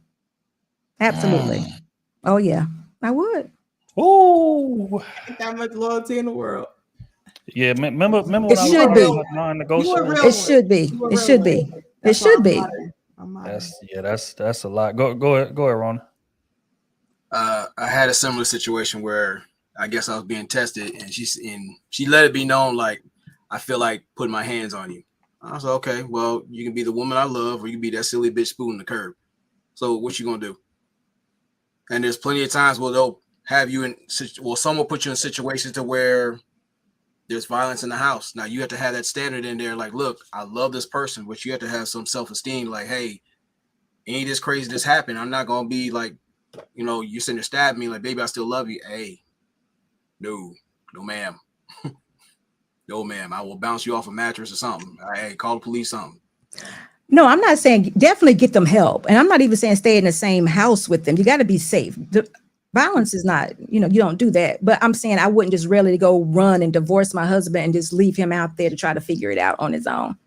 I would definitely have to be safe. But it's just so often people I'm out. I mean, like, that doesn't make sense to me. I don't spend 30 years with this man. That ain't just a regular. If he kill me, I'm dead. I want to ask SB, like, where's your 45? I mean, abuse develops over years. It really is not like one day for 20 years they're just amazing, and then just the next day they just beating your ass every day. That's my point. That's my point. That's the point I'm trying to get to. But we kind of pretend like domestic violence just shows up one day and this person wasn't this way before we got married. We have all these red flags prior. But there's many. I can tell you there's one where I literally didn't go on another date with him. I pulled up somewhere, and the way that he yelled at the valet guy was so violent. I was just like, oh no, nope, never went on now one more date. I was like, that something's wrong with that. It's usually verbal, and then it's the tone. That's how it starts. The gesture, the body language. Yeah, but she was also raised by her mother was a drunk, and she had her in the back of a taxi. So I don't think we can just guess who her father was. And the fathers are the teachers that teach you how to be able to cultivate healthy relationships. Without that type of father, you're out here making bad decisions. Good decisions is something that's taught. Yeah, man. I might not be loyal after all. Wait a minute. Are you saying that we don't innately know right from wrong? Yeah. I'm saying good decisions, but I think you have a conscience, you have an instinct, but typically good decisions is something that's taught. Yeah. And that's exactly why I was saying that she didn't ask for help on time. Like she staying 9 years in that relationship is way too much, to the point that I think that she was wrong. Obviously, she's wrong. I'm not saying that what he's doing, I'm not blaming her. I am putting some accountability over her shoulders simply because I put accountability over my shoulders being in that relationship. I knew that, okay, I'm going to stay until this time. But deep inside, I was like, I am staying here for my daughter. I am, going through this. I knew them well that I didn't like certain things, the way he talked to me, the things that he said, it was not right. I knew it deep inside. I knew it. I was just not telling anyone. I wasn't asking for help. No. I wasn't. Or how about this? I'm fighting him and he winning. Fighting? Like physically fighting? Mm-hmm. If she actually indeed grew up in it, it was in her too. tell you one time. Are we saying like she's I mean, it's if possible. we're saying she's responsible for her own abuse, she's responsible for allowing it. But people say that all the time, like women from New York and men from New York, they talk to each other quite violent, right? So sometimes that's just normal to that culture of people in that community to put hands on each other, like, oh, you came in late, smack him upside the head, and it going like, no, I'm for real. Smack him upside the head, like, you know, you're supposed to be in this house at a certain, and it's a natural part of their culture. The way my backhand set up. No, I'm telling you, when going to HBCU, I met Black people from so many different places, and there's so many different ideologies of how things should be. There's actually some women who love to fight. What you think, Rick? It's a form of love. If you love me, you will hit me. I think again. I think again. Only my mama, not you. On this matter, I think what people do, we fail to do what most people fail to do, and that's consider the circumstances. Consider the circumstances, right? Could we say she had toxic loyalty? Yeah. Right. So yes, you're loyal to the wrong thing. Right. We're Mr. Let Go, the attachment style. Which one is that? Right. Again, loyalty is supposed to benefit both parties at hand, right? I'm loyal to you because you loyal to me, correct? Right. So again, but I think that's an extreme case because I would never beat my wife. No. You know what I'm saying? I think if you get to the point where you want to hit your mate, it's time for you to get the hell out of there. Don't be stupid. You know what I'm saying? But let's talk about on a smaller scale, you know, the everyday stuff to where your loyalty's tested. No one ever wants to put in the circumstance. No one ever wants to evaluate the circumstance. Right? Like some things happen for a reason. Now, how you deal with them is how you deal with them, right? But things happen for a reason. And a lot of times people want to take themselves out of it and say, you know, because this person took it, you know what I'm saying, that the other person should be absolved of the reason why things happen that way. Right? And what we got to learn to understand in these relationships is, if something gone bad, neither one of y'all right. I'm just being honest with you. Mm-hmm.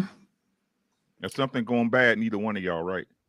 Right? But as far as what she's saying, like, you can be, I honestly believe that if it doesn't benefit you at the end of the day, you need to move around. If you give it more than you get, you need to move around. Plain and simple. I mean, and again, that's all about perception. You know what I mean? It's all about perception, how I value this person, how this person value me, how I see the value in them and the value in myself, right? But at the end of the day, there's no point in being loyal to somebody that's not going to be loyal to you. Right. And what's the definition of loyalty that y'all have between each other? Right? My loyal might not be your loyal. Right? So it's all about understanding and, you know, coming to a common ground and saying, hey, this is what we will and expect. But again, you should know that already because that's what y'all talked about before y'all even linked up, right? But do you think, Ricky, sometimes we represent loyalty in a way where we set ourselves up? Like just simply saying, like, I'm loyal to a fault, like no matter what, like I think loyalty is you stick beside them. Then they start doing all kind of to you. And they looking for that same loyalty you said you was. You kind of set yourself up instead of just saying, I'm loyal under these type of conditions. Because it's all conditional. Love is conditional. Right, we take it back, then I do it. So do you think we kind of set ourselves up? I'm gonna be honest with you, like this is just me and everybody. You ain't got to believe what I believe, but I think it's just people. It's people's nature to test each other. That's the nature of people. You know what I'm saying? Most people, not all. Some people, they what they is. You know what I'm saying? I mean, they tell you what they is, and that's what they give to you. But most people gonna try to test you. It's just the nature of people. And I don't take it personal, right? Because like I said, as long as I stand 10 toes, what you try don't matter. Right? Now what you say, if I'm picking up what you're saying, Lucky, like by putting that out, do that pique something in somebody's interest to be like, hey, maybe I can do this and that? Yeah. Or just when they do it, what you mean? We after all we've been through, you gonna leave just because I slept with Keisha? What you mean? All of this is gone because but you said you was loyal. I stuck by you. But I won't again, drag you on your social loyalty media. is based on I'm your leaving. standards. Y'all should have the same What's standards. y'all understand? What's y'all understanding of Yeah, loyalty between each other? y'all should You have see the what I'm same saying? standards prior to admitting that you're loyal.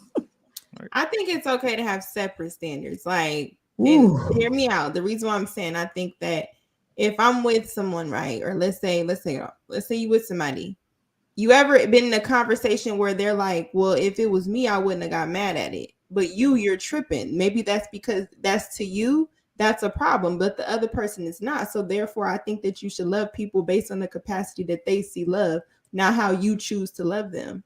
Yeah, but If that you love that capacity that they person- working with, it ain't working for me. So That's not see, that but ain't that's gonna not fair to me. But that's not fair to me.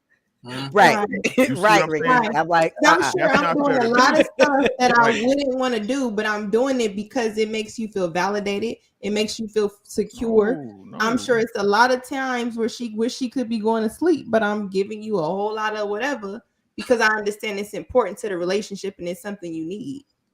Okay, so right, that could be right. But Go is ahead, that a standard though? Is that a standard or is that a duty? That I'm choosing to meet. To me, I wouldn't trip about it. But this person cares about it. This is a standard to them. So if I constantly want to make them happy, I'm going to constantly do what it takes to meet their standard as well. They should do the same. but loyalty is not tripping about it or not tripping about it. I still did it. Okay. That's the So I'm point. loyal. Even though you Whether didn't I want was to, you would complaining about want it or not, them- I still did it. That's the So point. that's me You would- being loyal. You would want them to do the same. They may not agree with whatever your standard is. They may not agree that every time Kayla get out the car, she better not ever in life touch a door. I don't care if it's an errand, it's a whatever. To them, it's like, girl, it's fucking raining. You better get your ass out the car. But to you, that's my standard. So therefore, but if what I love you, I hear you, you'll Luck. I do hear it you. at I the hear same you. I hear time. you, Luck. I hear you, Luck. I hear what you're saying, Luck. But in it, like I said, in the same case, in the same tone, what's my understanding of that loyalty? Right? Because if that's something we discuss, it's all about understanding. Like I said, we got to understand each other. That's the whole problem. People, you don't understand. I ain't gonna say y'all, but people in general don't take the time out to understand their mate. You know what I mean? If that, as I said, that means something not only to her but to me. You see what I'm saying? So if that's something that we both have as a like you said, a standard or understanding of the loyalty we have between each other, it shouldn't be a problem, right? That the problem is that you with somebody whose standard's not that in the first place. It almost sounds like sometimes that we don't want to, we're creating our mate or someone that we actually hate. When I say loyal to my husband, it's because I love and care for him and want to be with him and like him. But if he's not demonstrating those things that I can love and like and be with, then I can't be loyal to him. So me being loyal at a fault doesn't even apply. So that's why I'm trying to figure out, okay. But that's because you know your husband and never, you see what I'm saying? It's the understanding between, that's all I'm saying. It's the understanding I agree. between each But other. is loyalty not wrapped around time vested?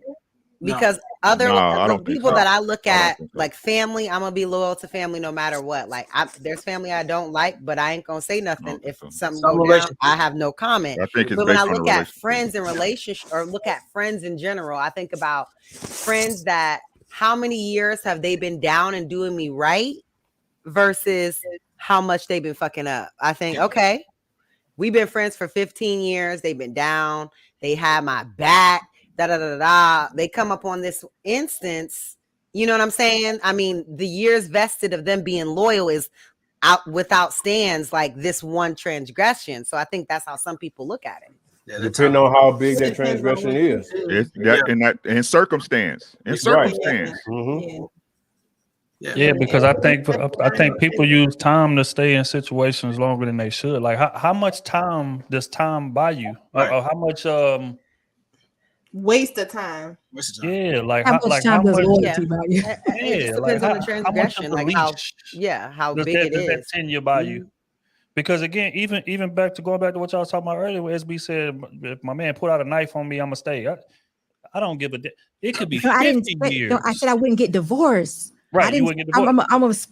I'm gonna go to safety, but I'm not gonna really go. I'm gonna get divorced. That's what I'm saying. Right. Oh no, we get divorced. But again, even that, I don't. What? No, SB, we're getting divorced. Years. It could be 60 years. What? You put a knife on me? I'm out. It's a simple. You held me at knife point. Absolutely not. So you're saying 60 years of marriage.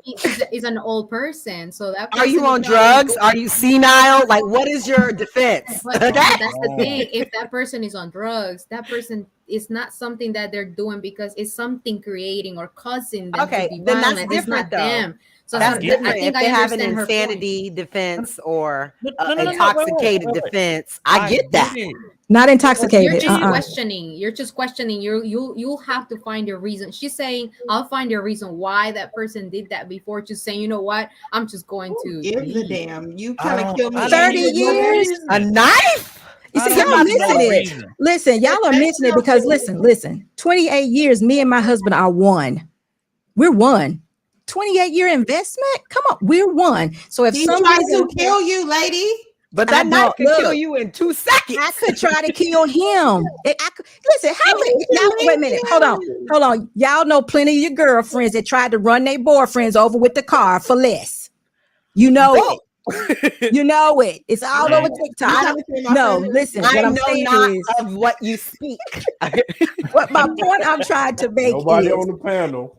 It's never right. Never nobody on Never the on the panel, panel. bro. My point I'm Never. trying to make is I've been with him for so long that we move in such a sync. If something happened to him that way, I would definitely go to safety. Don't get me wrong, y'all. I'm not a fool, but I'm not going to take 28 years of investment that I've shared everything with this man and be like, oh, I'm out. What am I out for? Where am I going? The piece of paper that I signed for a divorce, it's not going to take that 28 years away. We hear you. I was clowning. I get It's what you're not. But no, I some get people it. really say that though. They really be like, I'm getting a divorce. I'm like, for what? This is 28 years. I'm not. I mean, is he willing to go to therapy? Oh yeah, yeah. Of course, Okay. he has to do it. You know. Okay, well, then That's we can the point, discuss. yeah. Hopefully, I mean, he my don't want to thing be is this. crazy either. My thing is this, man, is that how I'm wired. See, again, it goes back to standards, what we was talking about, right? I feel like once somebody shows me what they're capable of, I believe them with all my heart. Like I don't need convincing. I don't need to know the reason. All I know was you had a moment in which you felt like it would be okay if I wasn't here. And that right there alone is gonna make me get the fuck out of Dodge. And doesn't mean that I'm gonna stop loving you. I mean, I love you, but it's gonna be from states over. You know what I'm saying? But we're not So, gonna be. Drea, we all have that You though. go get help, and the next time they spaz, you sleep. Exactly. Nah, That I was can't sleep the- next to you after that. Because what if you have a lapse in the middle of the But night? guess what? If that's the case, that's probably how I was supposed to go. But guess what? No, We I'm not all letting have you do that that, no. potential. We all have the potential to do that, though. I have a potential to pick up the gun and shoot. I do.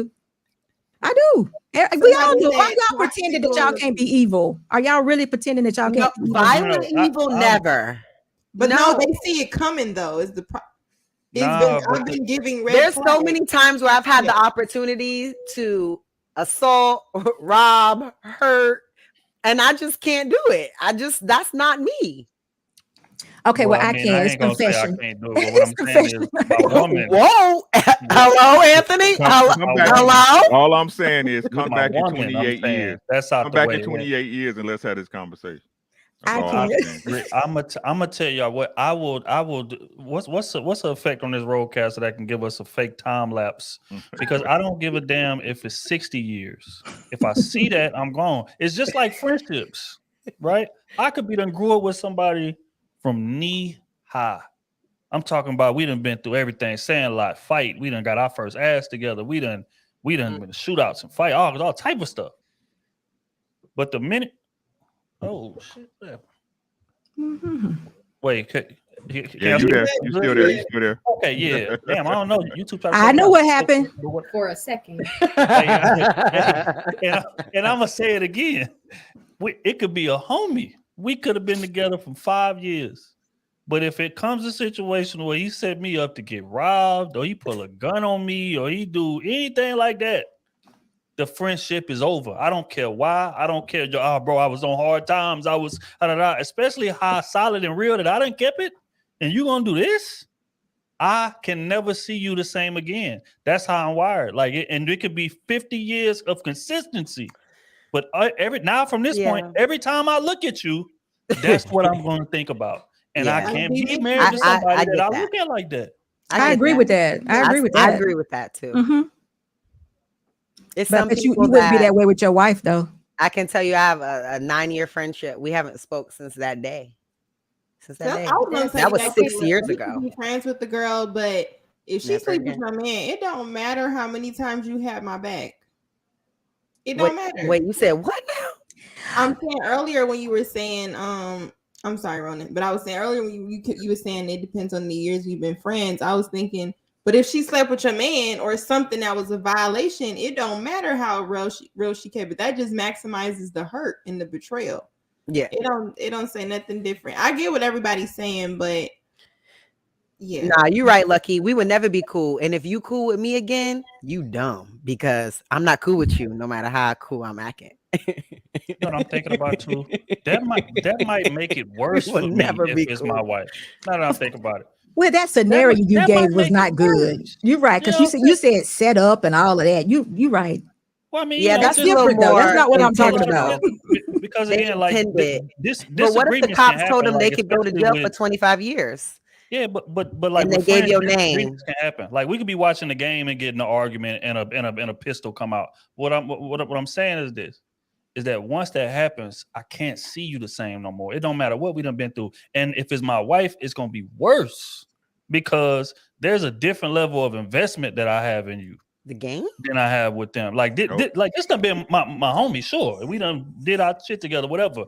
But I wasn't invested Her level in of him like loyalty I am should in be you. higher than your homie, right? Correct? Huh? Her level of loyalty should be higher than you. Exactly. And once I see flaw, once I see a chink in that, because again, disagreement's gonna happen, argument's gonna happen. But it was a moment that came where you was okay with me not being here on this earth no longer. I can't look past that. I don't care how long we've been together. Yeah, that's true. Cause you be lucky if I ain't gonna say that. Hey, don't say that. I feel you. Rona, stop raising your hand. Just go. I'm sick of it. 10th grader?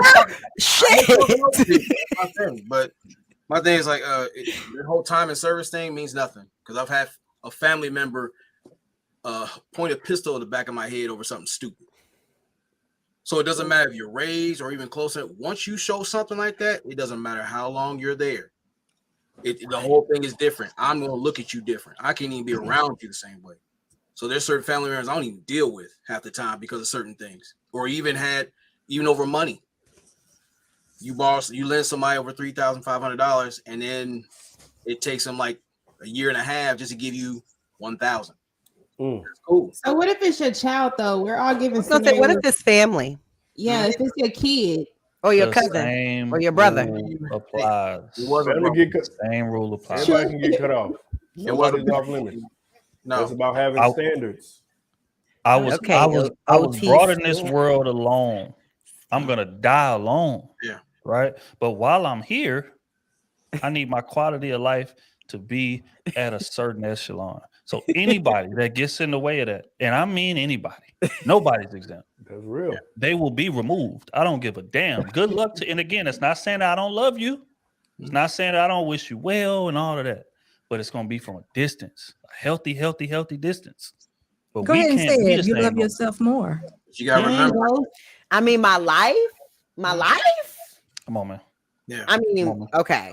My life a little different. I think it's okay to forgive and let go. You can forgive someone, you know. You can forgive and you can forget. Yeah. Never forget about them. Yeah. Forget you exist. We forgive, but we don't forget. That's true. Like we can forgive forgiveness the person. I forgave in the Bible, SB, that forgiveness is to forget. Isn't that what it says? That's what she said. Yeah, that's what I mean, you're forgetting that episode. You're forgetting what happened. That doesn't mean that you need to be involved. No. It doesn't mean that you're just not bringing it up every time you see that person. It's like if I was, getting into arguments or trying to see in a certain way the person that I was in this abusive relationship. Come on, we have a child together. Yeah. He brings his child. He brings his child around my daughter, and he's her little brother, and he's welcome. I have never, ever shown it. I forgave him with all my heart, and I don't remember things that happened at that moment in that time. You I have a really beautiful forgave heart. him.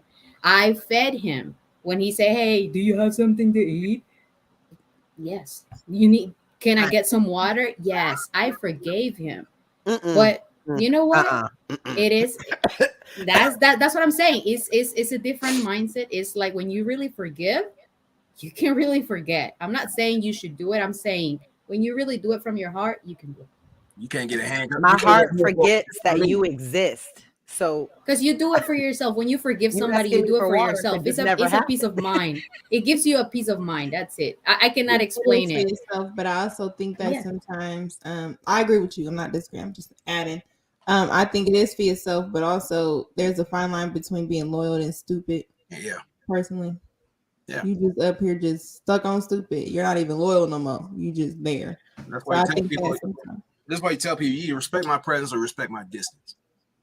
So if you can't, respect that person's parameters and things like that, and you go do something violate that, it's for your safety. It's best to stay out that way because you can't get a cup of piss from me. I'm good. Stay over there. Let me say this really quick. I often think about people who have been in the military and have been in war and different things, and then they come home and they're trying to fit back into society. And guess what, guys? SB is never desperate. You need to get it right. But I think about them and how we just supposed to leave them? I mean, because it's not about us. For whatever reason that they are losing their mental capacity and whatever, it's not about us. It's not like we have an argument and then they decide to come at us. It's not about that. It's a real thing that's going on. And I just don't think we should leave these people. I don't think we should be like, oh God, he did this, and we should just abandon them. I just think that if I would do it for somebody, if Ronan's been in the military, if I saw something in Ronan, I would help Ronan. I wouldn't just abandon him, and I definitely wouldn't do it. I wouldn't abandon my husband. So, but see, that's again, this society just so quick to abandon. So, because guess what? If I flip out, if something happened in my life that was so detrimental that I may not be able to handle it, I wouldn't want I wouldn't want my husband to abandon me either. And y'all not being honest, because women have tried to stab men, run over them with cars, and vice versa for little of nothing. Yeah, penis cut out, all of that. Whoa, slow down. Thing is that I'm being consistent because I feel like even in those situations, those niggas stand as goofy. No, I'm not saying no. That's true. I mean, if someone tried to cut any of my body parts off, I'm gone. Like we are not reconciling. No, but though, look though, going back to what SB said about the military situation, PTSD, things of that nature, and all that's very true. And the thing is, I would be on board if I didn't have to suffer the consequences of it. That's the risk. Like, I don't love you enough to suffer consequences that could cost me my life over something that I didn't do. That's my grievance with it. Now, again, that's not saying I'm not going to support you. It's just going to be from a distance. Well, I agree with that. But staying married no, marriage is over. Family and all of that, the kinship is over. But if you need some a little money from a distance, hey man, you try to check in the rehab. I need about 600. Hey, your cash out. You gotta protect but as yourself. far as me being taking an active role, hands on, big dog, I got you. Don't worry about that. Is over. No, I'm with that. There are family members I know that have issues, and you know what? I will support. I will send donations, and I will do all that. But you cannot move into my house. It's just no, you can't. No, not if they're not moving here. No, I agree with that, but I'm saying it sounds like almost that y'all like. Well, for what my scenario, I'm not going to abandon. I'm going to make sure he gets what he needs, and I hopefully and pray that never happens to me either, because I think that's how we look at this. We're saying to ourselves that I'm gonna be good all my life. I don't think we even think about real issues. This is real stuff. This is real stuff that people deal with, and we don't really think about it. We always think that everything's gonna be good, and when real stuff comes up, the first thing you do is you out. That don't work. That's what I was saying. This generation now may have a different standard than your generation, right? So the standard of I'm about to figure out what's wrong with them. They're like, I don't have that much time to figure out, because the next time I figure out, it could cost me my life. So at this point, I'd rather just take the L or see how they doing, and then maybe 10, I don't know, however many times, if we come back together, if that's what is working, then that's cool. But I think that goes back to the individual standard. If most people's standard is saying that this is my cap, if you have a mental issue that can cause you to spaz out on me or my children or our children or my mom, your mom, anything like that, that is a lot to ask. Because now that's a different responsibility. Even if it was, I'm finding out you have drugs, now I got to deal with you spazzing out and you on drugs. That's a lot. Well, It is a lot. I and agree. to your It is point, a whole lot. It is. I to your agree, but point, Lucky, that's kind of what comes with marriage, though. well, just to your point, Lucky and Trill, the thing is like, even the things I deal with in the military, I take it upon myself to go get those checkups, schedule things like that, and then even let personal trainers, things like that, know this is what I'm doing. For the sense of transparency, things like that. That's my responsibility. And talk to people, let them know what's going on, keep them in the loop. But to sit there and just let things slide and like, well, they'll love me through that.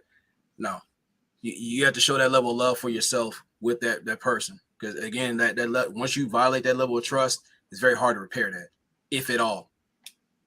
Yeah, man. I think also just going back to the standards thing. I think me distancing myself is more for your convenience than it is mine. because how again, I've said on this panel before, I'm extremely vindictive. So if something like that happens, like I believe in like doubling the violation. That's how I operate. That's how I've always operated my whole life. You can ask anybody who ever knew me.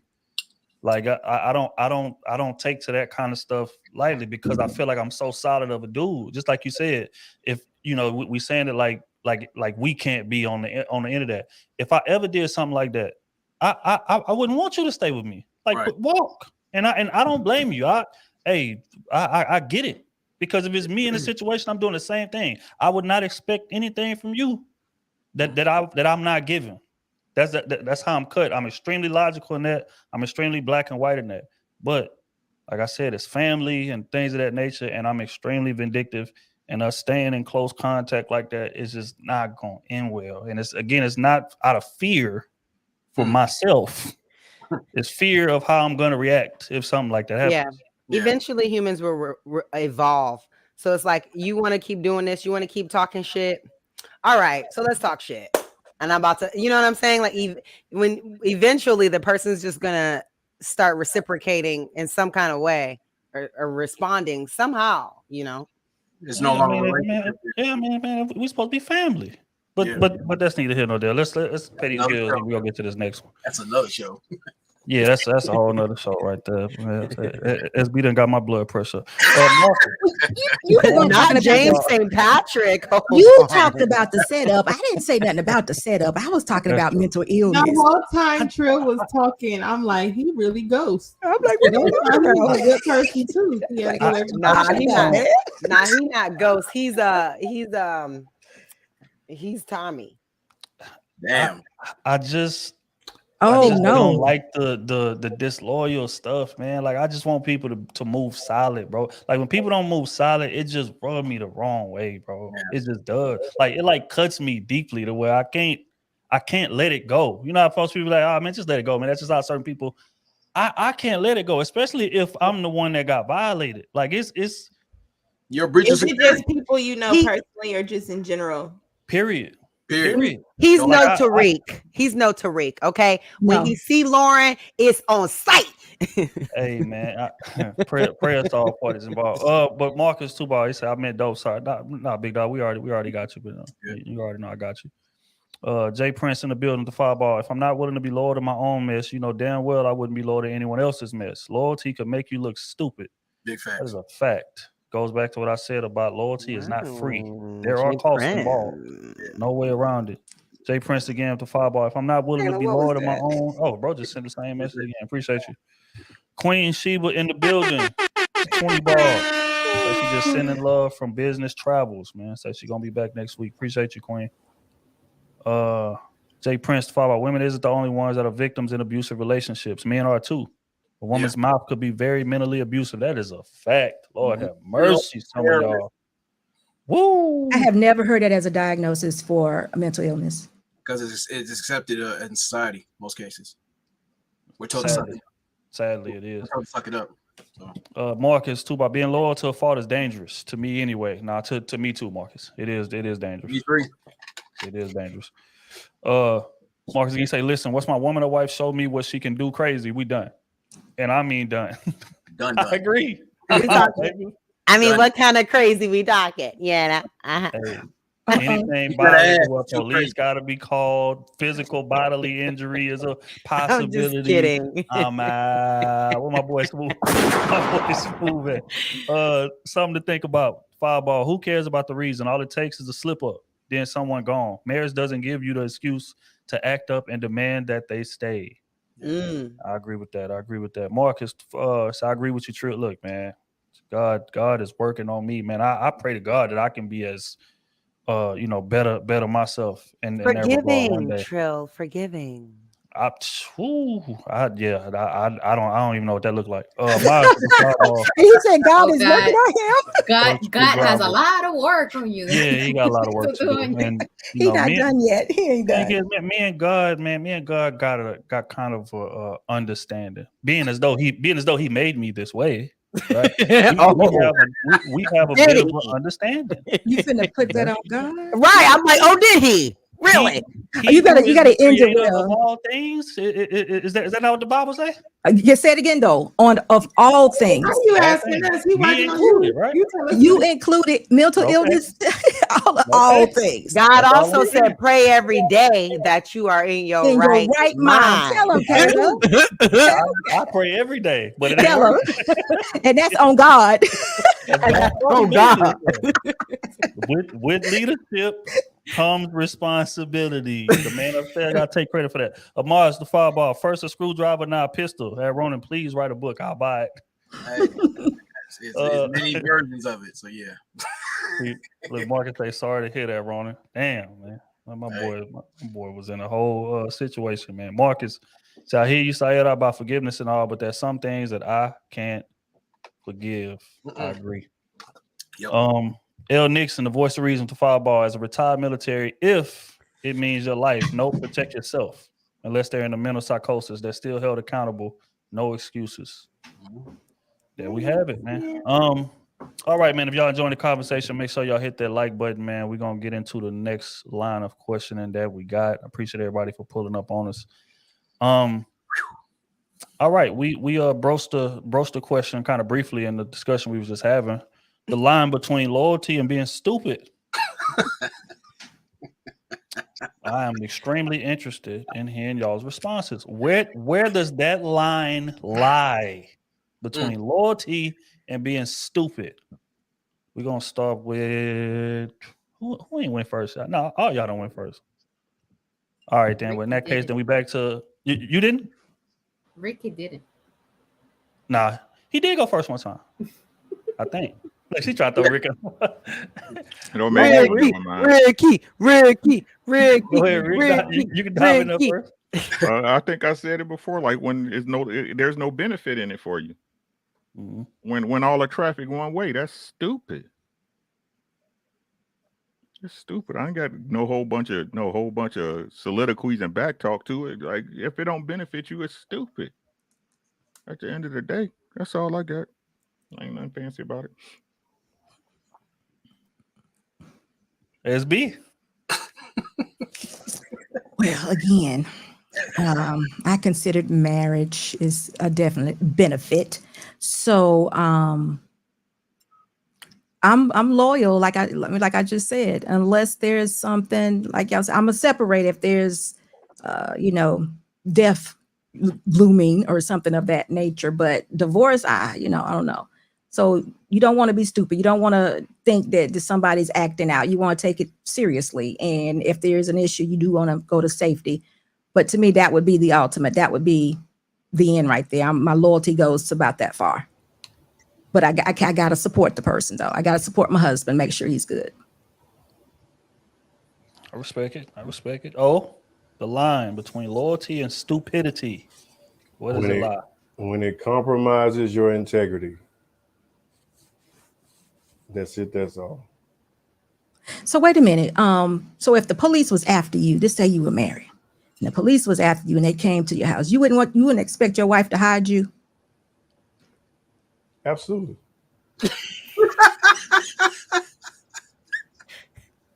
That's integrity, my friend. Now Good she, Her answer. integrity says now that now she's she's not, gonna be charged with interfering with an investigation. you know, That was integrity is she doing was the right thing, she even when didn't nobody's compromise. watching. She didn't compromise my integrity. In that situation, she was being loyal and doing what she could do to She's get me out of being the loyal to situation herself. by trying to help me. No, But she's being loyal to herself. The plausible deniability. I know nothing. Listen, I would hide my man, but I'll make sure he got down there. But we'll get us a lawyer first. But he not here. I don't even know who y'all talking about. Right. So, I have no idea. First of all, where's your what warrant? y'all are talking about? I don't Where's your know. warrant? You can't just be coming up in here. Get off my door. Yeah, that's right. But Where is the warrant? But that's an integrity issue. She just gave away all her integrity by doing that. Yeah. So, I mean, now if she Damn, just if they came to the house and she said he back there in the room, would you feel better about her? Damn. You see, both are wrong, whatever way you look at it. The first one is not wrong. That's what she's supposed to be. That's what I'm saying. The first But one what was if there. they actually no. The thing is that what if, because obviously if they don't have a warrant, that's a no-brainer. They can't just come in your house. But if they have a warrant for his arrest or a subpoena for him and you know where he is, what are you gonna do? Aid in the bed. That's exactly right. Look, we ate in the bed. Right there in the Stevie closet. Wonder. I don't know. I don't know. Stevie Wonder. Well, imagine they're ready to. He's getting arrested, and you know the reason why. Y'all know I some still men. don't know. I still don't know where he is. When you find him on your own cognizant, good luck to you. But I don't know. But that's also why it's so important for dudes who out here moving like that to keep your family out of that. Yeah. So me personally, in my mindset, I feel like I would never put my wife in that type of situation. If we're gonna be honest. And if that was to happen, the police kicking the door, whatever the case may be. Now, of course, I ain't got to tell her that, but she's just gonna be like, well, I don't know what's going on. What are y'all doing here? Like she ain't giving up no intel, but I'm not gonna put her in a position to risk her livelihood. I don't think no grown man is gonna put their woman in that type of position, or shouldn't. Let me rephrase, because some of y'all be throwing pistols in y'all chick purse and all type of shit. But that's another conversation for the other day. But I feel like a grown man, it ain't gonna do that. I'm gonna take it to the chin. She could be involved, and if we get caught, I did it. I did all of it. I forced her to do it. It's on me. That's how it is. That's leadership. That's why you got to be married, so that you don't have to so that you can't legally testify or even be involved. You don't have to That's why testify you got to have your against your man. paperwork That's right. That's exactly right. Girlfriends. And guess what? He may not be guilty. Just because the police knocking at your door don't mean he did it. But you being married just automatically means you don't have to deal with it because you're his wife, and that's protected by the government. I believe it. Yeah. So OT, are you still sticking with the integrity issue? Run that scenario by me one more time. Oh, they done made my boy backpedal. Hold on. No. I'm just making sure I understood. I'm just making sure I understood correctly. I'm just saying that you're not guilty of anything, but the police have come to your house and knocked on your door, and your wife answered, and they asking her for information, but she knows exactly where you at, but she says, I don't know who you talking about, and tell them nothing. And then later on, she gets you a lawyer. Yes, but her integrity was just compromised because she know exactly where you were. I said my integrity. I said if it compromises my integrity. Gotcha, you don't care about her integrity. I got you. Okay. Yeah. Well, I mean, she doing the right thing in that situation. Because if it was me, I would do the same. I don't know where she at. But if they're one, don't they share integrity? But your integrity would be not even putting her in that predicament by her really seriously not knowing where you are. That depends on her standard. That's our standards. If he's with a woman that can say, bottom line, we rolling, that's their standard together. We can think whatever, but to her, she's not going against integrity if that's what she stand on. But look though, she don't have to break her integrity, because let's get that scenario SB just gave. Let's say the police kicking the door. And they say, I didn't never say kick, but somebody said I changed it. So if I did, okay, I didn't say they came to your house. They came to your door and they got a warrant, so they're legally allowed to be in your spot. All right, but look though, let's say that they didn't have a warrant. and they come to the door and ask her, "Hey, where's he at?" She could just not say nothing at all. I'm not obligated to answer your questions. Ma'am, you're being real hostile right now. What's going on? She gonna keep adding to this story, child. Keep my mouth closed. You can't because then not they going, wearing body SB. cams and shit too. He They not gonna get me going. on camera lying. No, I ain't say. Don't say nothing. Don't SB, say what would nothing. you do? Oh, I ain't giving up my husband. No. Okay. You gonna lie? I probably, If I I probably knew he wouldn't was in trouble, I would So, just not wait. answer the door at I all. probably What- wouldn't even what if- yeah. I probably I just What if wouldn't she answer knows- the door at all. I wouldn't. What if she knows that he's actually doing wrong things? So you especially don't answer the door Nothing. so that you don't have to. Okay, so listen, the difference between being loyal and stupid. That's the That's question not right there. stupid. It would be Especially- stupid to answer the but door. she It would be- knows. thank She you. knows. If she knows, that if I know doing he's things. guilty, she's saying if She I know knows- he's she knows that he's guilty, guilty. right? And I'm Guilty of hiding him what? out. That makes I'm being loyal to him when I know that he's doing things that he's not Right. supposed to be doing. That's Right. stupid. But being Very loyal is stupid, just because not that Are doing you makes me anything. benefiting from witness what at he's the end of the doing day. though? No, But- but Saida, just don't do anything. Like, just stay in bed. If they don't have a warrant, they'll go away. If they have a warrant, they'll break the door in. You can jump up from the bed. Oh my gosh! What? How about you're disloyal the minute that you thinking, should I turn him in? That tells you where you stand. But not only that, Sarah, even No, I if should have he turned him in even- the moment that I find out that he's doing something wrong. That's Oh No, you no! can't- What? You gonna turn your man in? No, that ain't how you listen. That ain't not what you're turn him supposed to in, do. like leave him. Leave Oh. him No, the you moment said that it he's right, doing but it's something. good. Clean it up.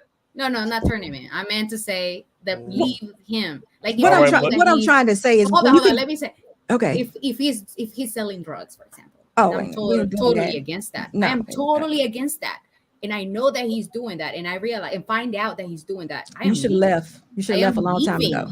So, So would you that give takes him me to the- everything if back I that he am- bought you with the money? Would you give him everything back that he's purchased for you with the money, whether it be a ring? If I didn't know fancy- that he's doing that, No, once you didn't know. found out and you found out this nice house and everything you got was by way of that's his dirty illegal money. life. That's When you dirty leave, money. are you taking some of the stuff or are you giving No, it back? it's dirty money. Take it. Okay. Are I'm you? out. No. Here's the question. Let's say y'all not married and they subpoena you to court. Are you testifying against him? Y'all crazy. No, not my husband. Saida? Oh, he said not married. Oh, I ain't never thought about that. You gonna say- Well, What? You gonna tell it? You gonna tell on your man? Is he my You my do know husband? you can act No, like you, he you your can he be a your problem. he your man. He just your man. He a good one And too. he's ain't doing going to wrong. jail He's for doing something nobody. bad. He a good one outside his illegal activity. That changed a lot. If Is he just doing a illegal regular dude- stuff? You didn't Is know he he doing was something scamming. illegal? You didn't know he was scamming. You got this nice house. Oh, You know that's a he was different scamming. story. No. I thought it was just enough Okay, to know I ain't this is involved. so this So is the every thing. other This is dude- the thing. You think Okay. he was I going am working conscious 9 of- to 5? If I really know that he's doing illegal things, I am being stupid for staying and Right. protecting, knowing that he's doing illegal things when I am not agreeing with that. You're right. So that right there makes me a fault, and I am witness for the illegal things that he's doing. Mhm. Because That actually I made you witnessed stupid. it. That made you It stupid makes me too. stupid, exactly. It did. So if I didn't know, I if I had need you no to be idea, then stupid for at your the end of boy. the day, they're gonna try to come after me and think that I was, involved too. You are.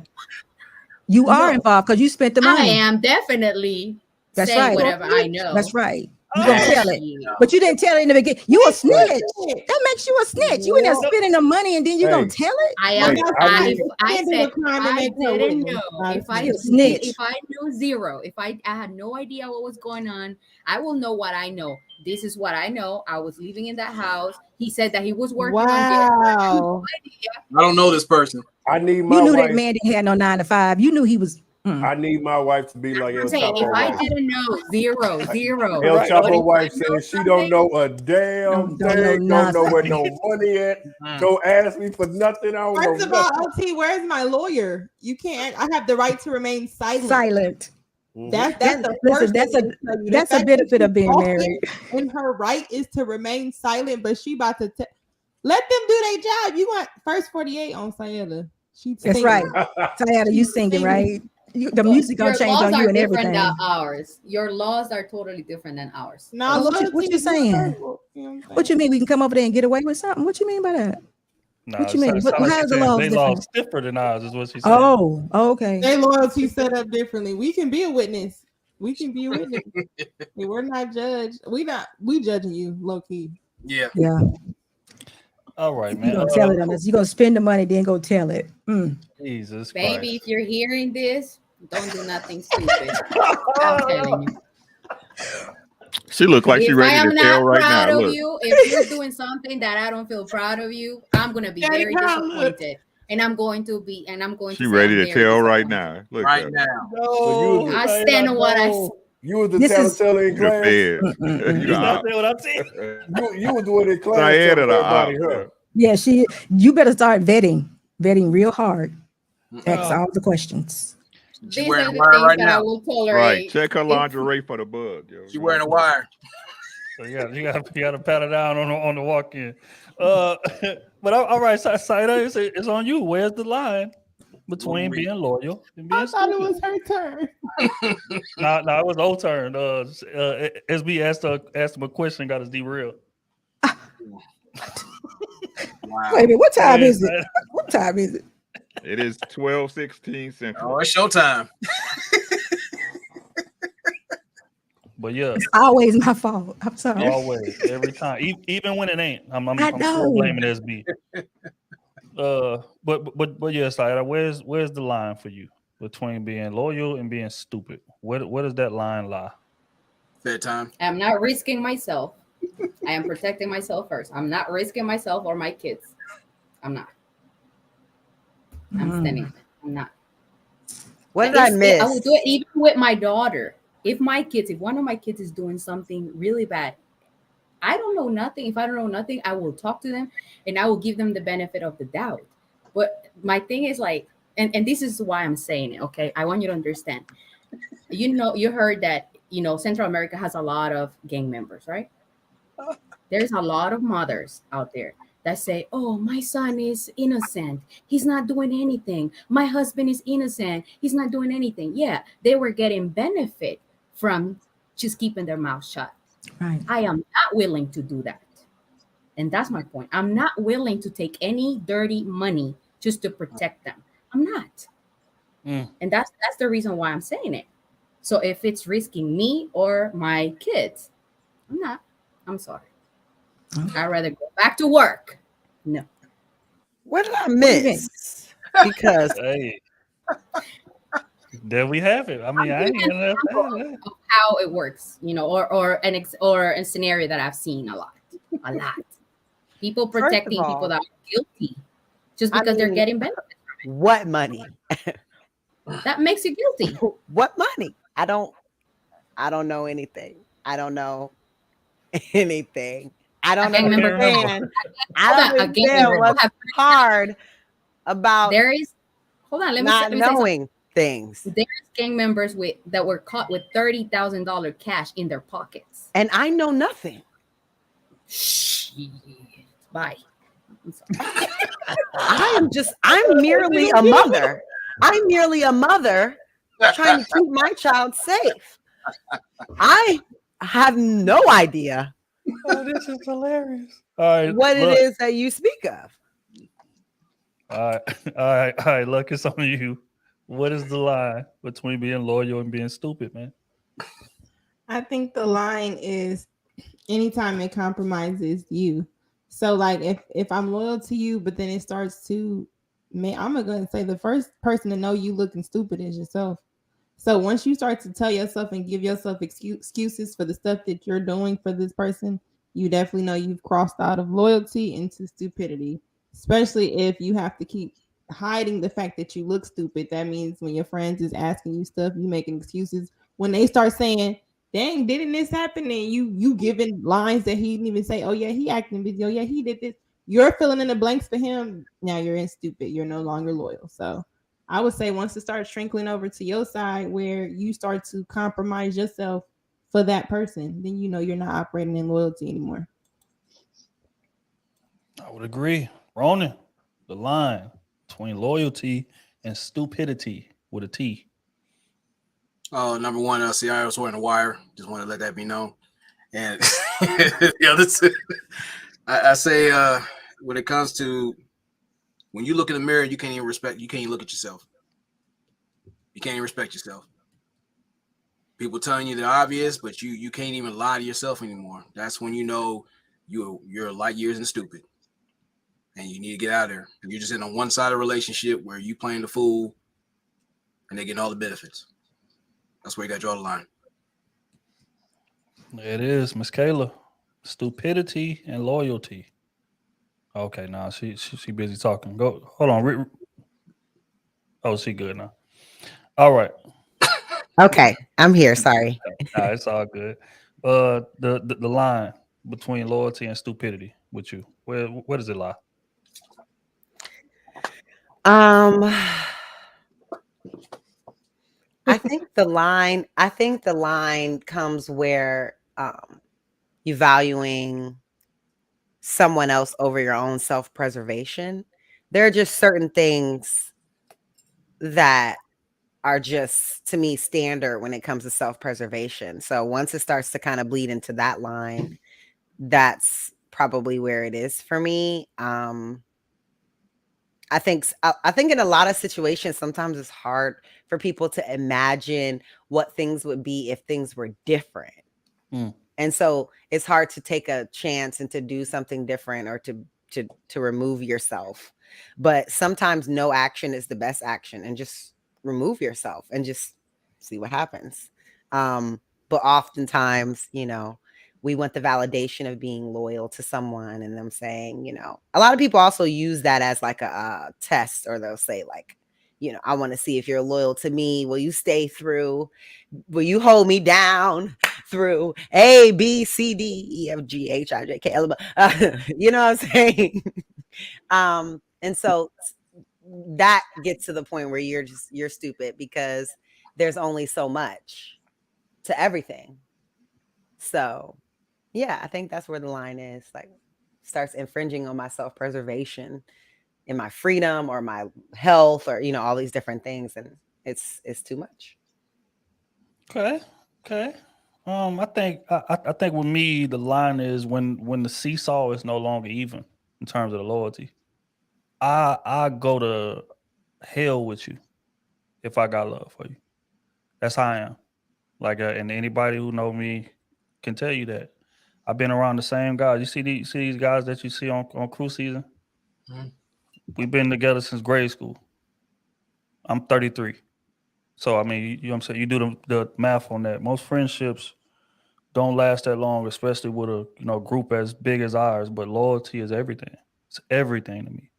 But the second that seesaw tilts and it's not even no more, that's when it's stupidity, in my opinion.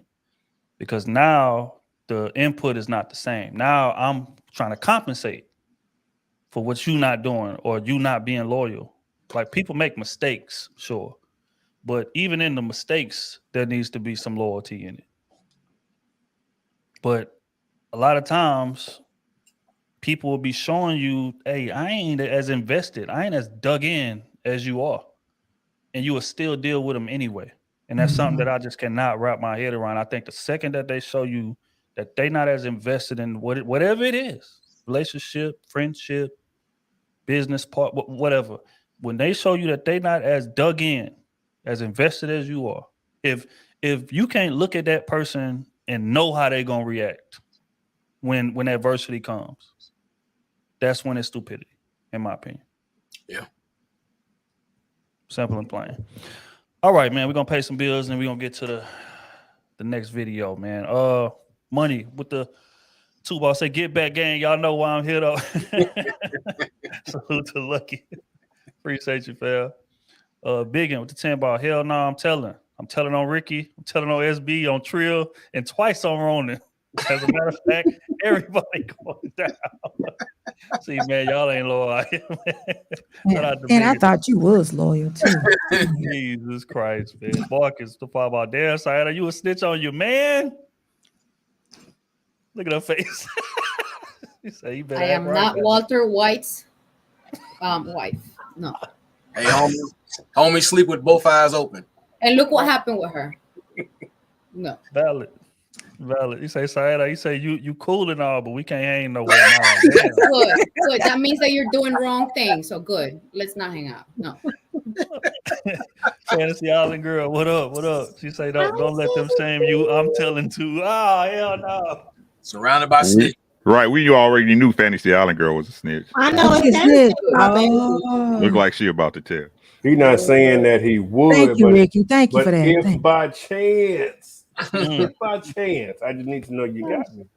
That's all. That's all. Man. Got the feds on speed dial. Real. Jesus Christ, man. Salute to Fantasy Island girl, man. Marcus Tuba say Sayeda ain't loyal. Chris Brown voice. Damn, Sayeda say I'm not serving a day in said jail. Loyalty has a limit. Oh no, I'm definitely not going to jail though. You see, that's what I'm saying. Lucky said the same But thing I'm with still different not words. saying anything though. They're gonna have to put me like in contempt or something. But other than that, I don't. Yeah, I of course. genuinely, seriously, I really just don't know. Yeah, we said nothing about going to jail. We're not doing that. Right. Yeah, that's what I'm saying. I'm not risking my life. That's Y'all different. ain't trying to go serve that little 3 to 5? Hell no. Look, You're out a year, good behavior. What y'all talking about? little 3 to 5. 18 months with good behavior. Remember, Gilly the kid said that's how he knew his wife was a real one because she went and did the time for him. Remember that? Remember y'all seen that interview? Oh, I knew she was the real one because on the first date, I act like I ain't had no money and I asked her to pay the check. And then 3 years later, I asked her to take a charge from me and she took it. You know, I'm just not real then. And that's what You stabbed me because you. Wow. It's Damn. crazy. I ain't going right, to jail. Ain't Not gonna be even locked one day. down. Yeah. All right. We were speaking a lot about why people would stay in a situation that's clearly not being beneficial to them. One of the things that was brought up was fear. We got fear starting over, fear of not being validated by their relationships. A lot of times that's a woman issue. But with that issue, I think is extremely important. I think women have way more pressure to stay in relationships than men do. Because a lot of times a woman is validated by staying in her relationship. She's validated by having a man. She's validated by having a family, by having kids. A man could be single all his life. If he's a billionaire, he's looked at as a great man. He's a solid dude, man. He got to that bag when he was here. But a woman, she could be a millionaire, but if she 45 and never been married and ain't having no kids, people gonna say, what the hell is wrong with her? You know what I'm saying? So there are different expectations. There are different requirements. And this clip that Sayeda sent me kind of speaks to that. So we're going to play it, and then I'm going to get y'all take on the back and forth. Why does it make a woman valuable just because she got wifed up? Why can I not just be single for forever? Why can I not just live my best life for forever? Why can I not be like the 50-year-old auntie who's taking trips? Yeah, it sounds good on paper for you to think that way. Women derive their true happiness from children in a family and having a strong masculine male by their side. Men, we're different. We get our happiness from kids and leaving a legacy behind, but also we get our true happiness from being on our purpose, creating. Women create children, men create things. Everything that you're seeing, touching has all been created by men. Every person in this world has all been created by women. Make sense? So a man that's not creating anything is a man without purpose. Then he will experience depression, anxiety. He wouldn't have no direction in his life because he's not on his purpose. He's not creating. You get what I'm saying? So when you're 45 years old, been living your single life all these years, well, what did you create? What was your purpose? Yeah, you got a Gucci bag. Yeah, you slept with this nigga. You've been on that boat. You've been in that yacht. But you created nothing. You waited so long. All your eggs is gone. You can't have babies. So now you feel just like that dude that didn't create any resources, didn't create anything. So all human beings, men have a natural proclivity. It's in us to provide and protect and to create things. Women have a natural proclivity that's in them to nurture and create human beings, to create the next generation. You got it. Yeah. So. Fear of leaving relationships. It's a very real thing. It's a lot of women, like I said, man, are staying in relationships because they feel like that relationship validates them. The relationship might be trash, but I got a man, I got a ring. Like when you see women insulting each other, that's one of the first things they bring up. I got a ring, I'm married. You ain't. You know what I'm saying? There is a sense of validation that comes with it. So I want y'all to speak to that, back and forth, man. We're gonna start with Kayla. I seen her making faces, so we're going right to her first. But why? I think this is very interesting. I looked at the clip earlier. I genuinely believe that everybody isn't made to fulfill a certain thing based on their gender. I just don't believe that. I've seen a number of women that are just not maternal. I've seen a number of women that should not have children. And there are some women that's just not for them. And there's a good deal of people, of men in particular, that have mommy issues and things of that nature. And I think I said it to Krew earlier. I mean, she just never loved you properly because she never really wanted you. She just felt compelled to do so because that is something that's assigned for her to do per her gender. But just because that a person is a woman doesn't mean that they're mother quality or, qualified to be a mother. So I do think that I get the nature of things, but nature is off track and people have different types of upbringings that disqualify them, in my personal opinion, from certain duties and certain roles in life. I do think that overall, I see what he's saying and I hear what he's saying about men creating things and women creating humans. But I do think that a good deal of the issues that a lot of humans deal with is the lack of inclusion of that other parent in their upbringing. So while you're out creating things, you left a hole in your child, and that person grows up to fill that hole with toxicity. So I'm glad that those things are worked out for you and they're great, but it's breeding like people in mass that are toxic because of the lack of actual hands-on parenting and things of that nature and being involved in their child's life.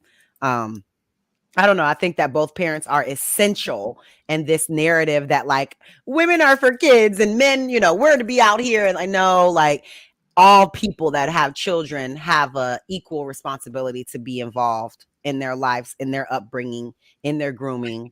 It's not just a woman's thing, and that's her only role in life. I think that's very silly. Also, I wanted to speak to a lot of the people that fill in the gaps. I mean, there's a lot of people that can say they are the way they are where they are today because somebody in the neighborhood, because some teacher, because some counselor, because some auntie, because somebody that didn't have kids of their own that had the time, energy, and effort and put it into them because their parents weren't able to be there and to do that for them. And that's facts. I mean, so many stories that I know about people outside of the maternal parents that have been involved in that person in reaching success or removing themselves from impoverishment. So I think that different people have different purposes. I don't think that there's any one purpose because of gender. And I stand on that.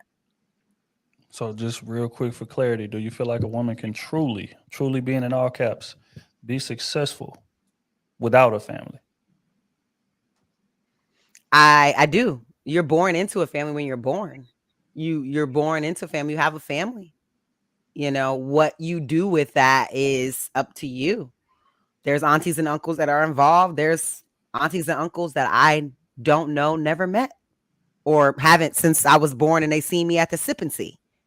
You know what I'm saying? But I don't believe that that a woman will never find purpose or happiness if she doesn't have a family. I just don't believe that. All right, well said. Ronan, can a woman truly being in all caps, be successful without a family? I think it's a great deal of responsibility to help sire a legacy, especially like make good use of your life and your time. But if she understands what she is besides a potential mother or even an aunt or whatnot, because some, I agree with Kayla, which must be a full moon out, but there are some women who are not meant to raise children. They're meant to nurture, but some aren't meant to raise children. I don't think some should be married. But if she actually is about family, if she's about being that elder to sit there and pass on a lot of things for, especially for the young women or something like that, I definitely believe there's a great joy in that. If she's growing to be built it like that. But in most cases, especially in this generation, it's thoughts on steroids, unfortunately. All right, man. Look, so you heard what the young man had to say in the video. Something to the liking of a woman's purpose. It's family. Like, do you agree with that? Can a woman truly be successful without that? I think success is, we like to say it's subjective, but the first thing we think about is achievements. So if you have not achieved certain things that you deem as being successful, then no, she hasn't. But we see a lot of single women who do reach achievements. They still feel successful, maybe not in the area of love or romance, but they still feel successful because without anything, I've heard my whole life, somebody can take anything from you, but they can't take your degree. They can't take your accomplishments. They can't. So that's something that people would deem as success, something that can't nobody take away. But he did make it seem as though men are just out here creating. I get his point, but I also hear a lot of men that say, once you create that and you get to that level, who am I going to share it with?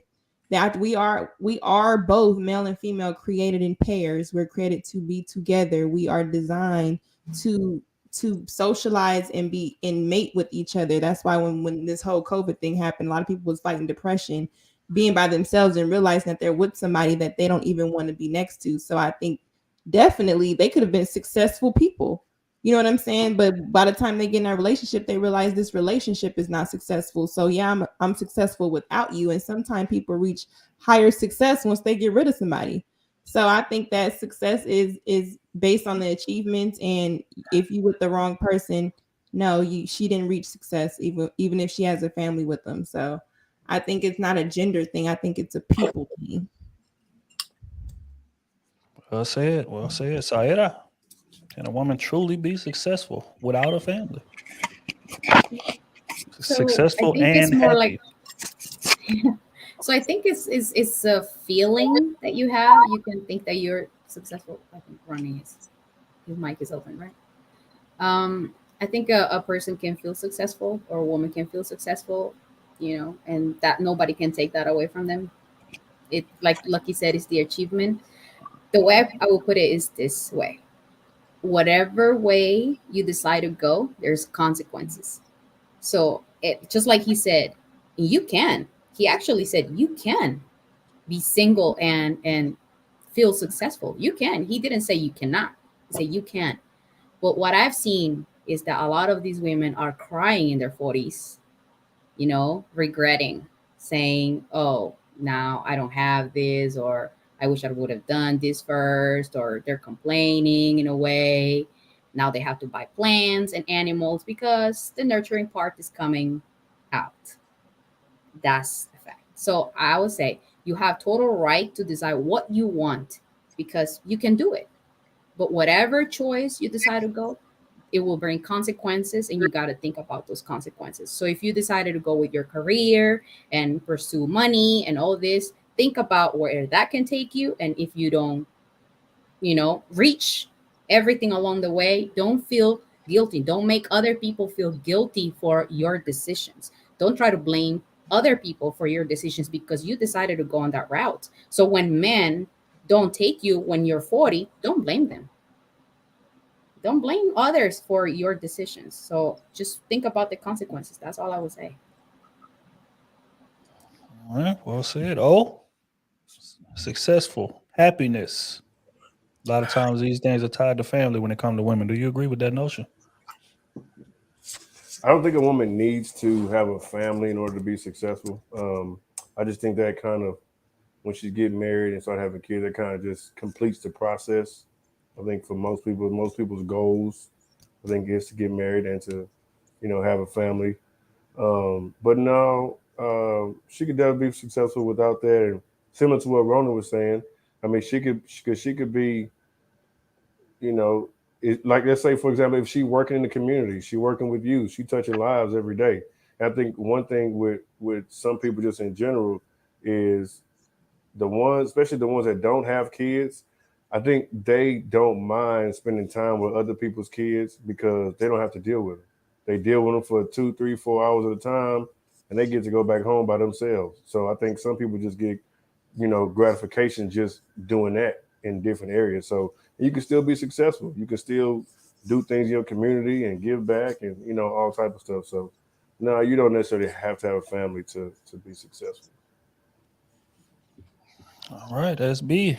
Purpose, happiness. Can those things, be in a woman's future without that family dynamic? Is it possible? Well, let me say it like this.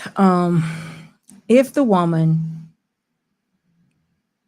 learns that her purpose is that she doesn't want a child or can't have a child, but she makes her purpose whatever her creator has said to do. Now, this is not tied into a career. Your job is not your purpose because jobs come and go. But if she purposely does, she can have a family. You can create your family. What I mean by that, it's like what OT said. It could be people in the neighborhood. If she's feels like that is a certain amount of success, she can definitely be happy with that. But the problem comes in is, can she find success in that? Because if a woman is not getting married and she's not able to have kids or don't want kids, then God should be her purpose. Now, beyond that, if she decides to indulge in sexual relationships with men or what have you, then she will not be happy. She won't. You can't confuse the two lives. It's kind of like you either want one or the other. Now, you may say that you're happy when you achieve your monetary goals or what have you, find the man that you want. But if you don't marry him and you don't have kids, then you won't be happy. You'll be missing and lacking something in that area. But if you decide that you don't want kids or you can't have kids and you devote your life to what the creator has said for you to do, then you can be happy. So. All right. Rick. Purpose, happiness. Can a woman reach those things without the family dynamic? Her.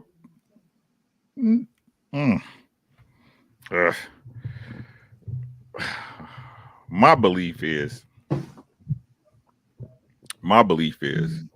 even though a lot of women say with their mouth that they don't want kids, eventually they all do. Even the ones who can't have kids. What's their biggest gripe? I can't have kids. Right? So how am I look at it? Right. So again, success, that's a personal goal. That's something that you see as success, right? Right. If a dude's homeless and he finally get a studio apartment, he would see himself as successful, correct? Right. He made it better than what it was. But as far as a woman, I really don't think women are truly happy until they have a family. They could have all the trinkets in the world. They could have the cars, what everybody deems financial success, socially accepted, a debutante, whatever you name it, right? But they're never a woman's never truly happy until she has a family. What they tell us, right? The happiest day of my life is when I had my child. They can't tell you. A woman that had a child can't tell you of a more beautiful time in her life, even though the pain and everything that sucked and associated with it, right? It was the most beautiful time. Right? Now, if that's something you choose to go against your nature, then I applaud you. Do what you do. Right? But it's still you going against your nature. So can she, hey man, anything's possible. I mean, you can float in the sky you can float in the sky on a balloon. You know what I'm saying? If the temperature, if the conditions is right. You know what I'm saying? But in real life, nah. I mean, you can lie to yourself. You can lie to you all day. I don't care. It don't make me no different. That's all I got. Damn,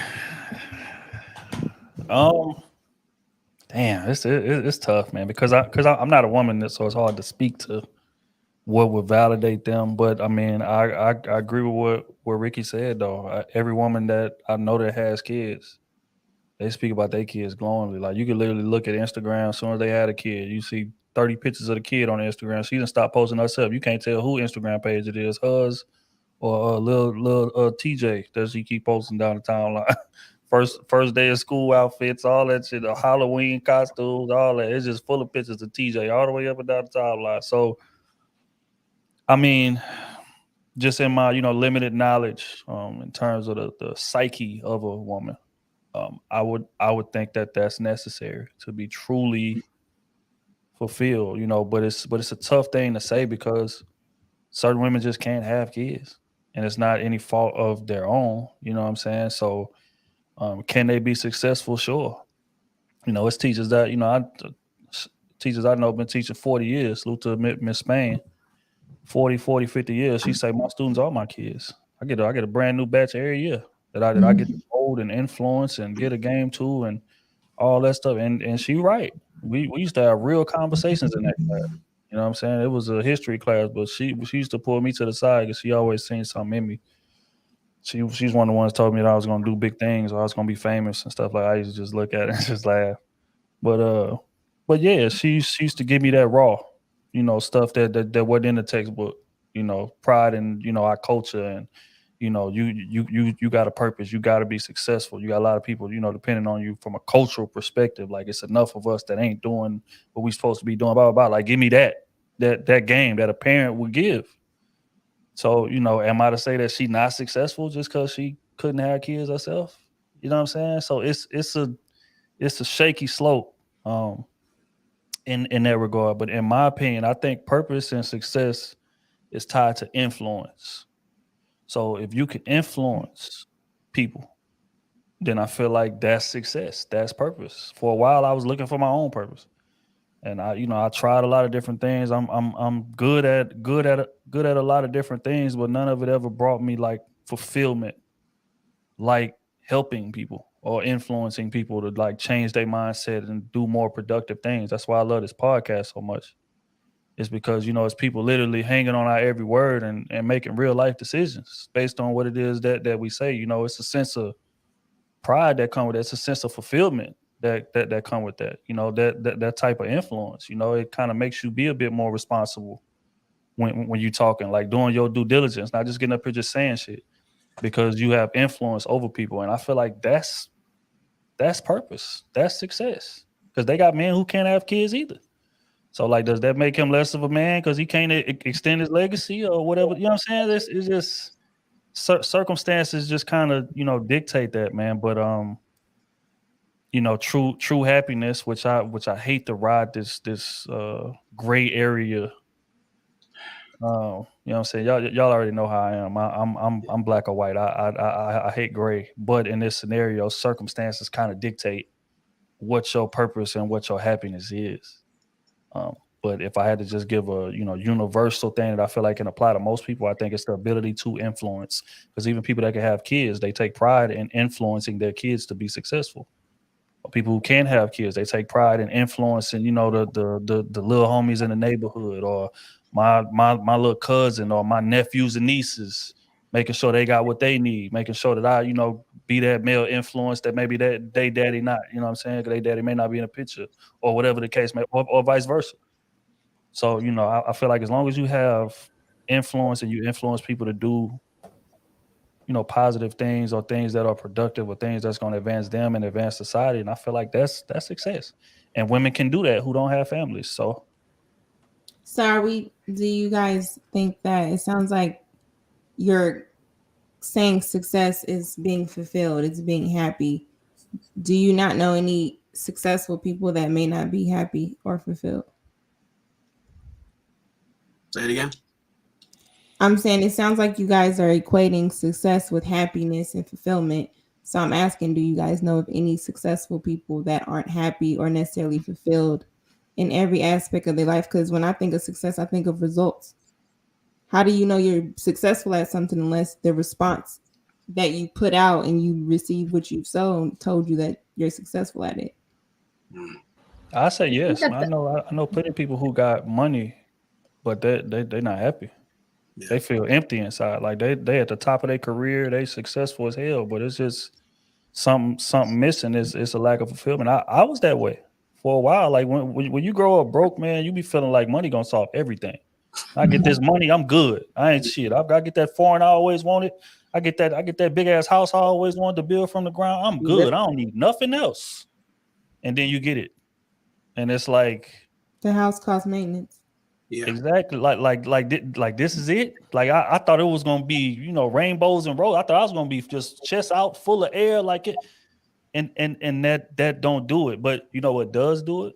When I get a DM from somebody who say, man, I was thinking about killing myself yesterday. But you know, I seen that clip you put out, and that was some of the realest stuff I ever heard. And that right there gave me, you know, the energy to go Your on. purpose. Or I watched y'all podcast and y'all had me crying, laughing, bro. I was thinking about ending it all, but just watching y'all, you know, y'all talking about whatever y'all was talking about, you know, brought joy to me. That shit feel better than anything that I've ever accomplished put together in terms of material accolades.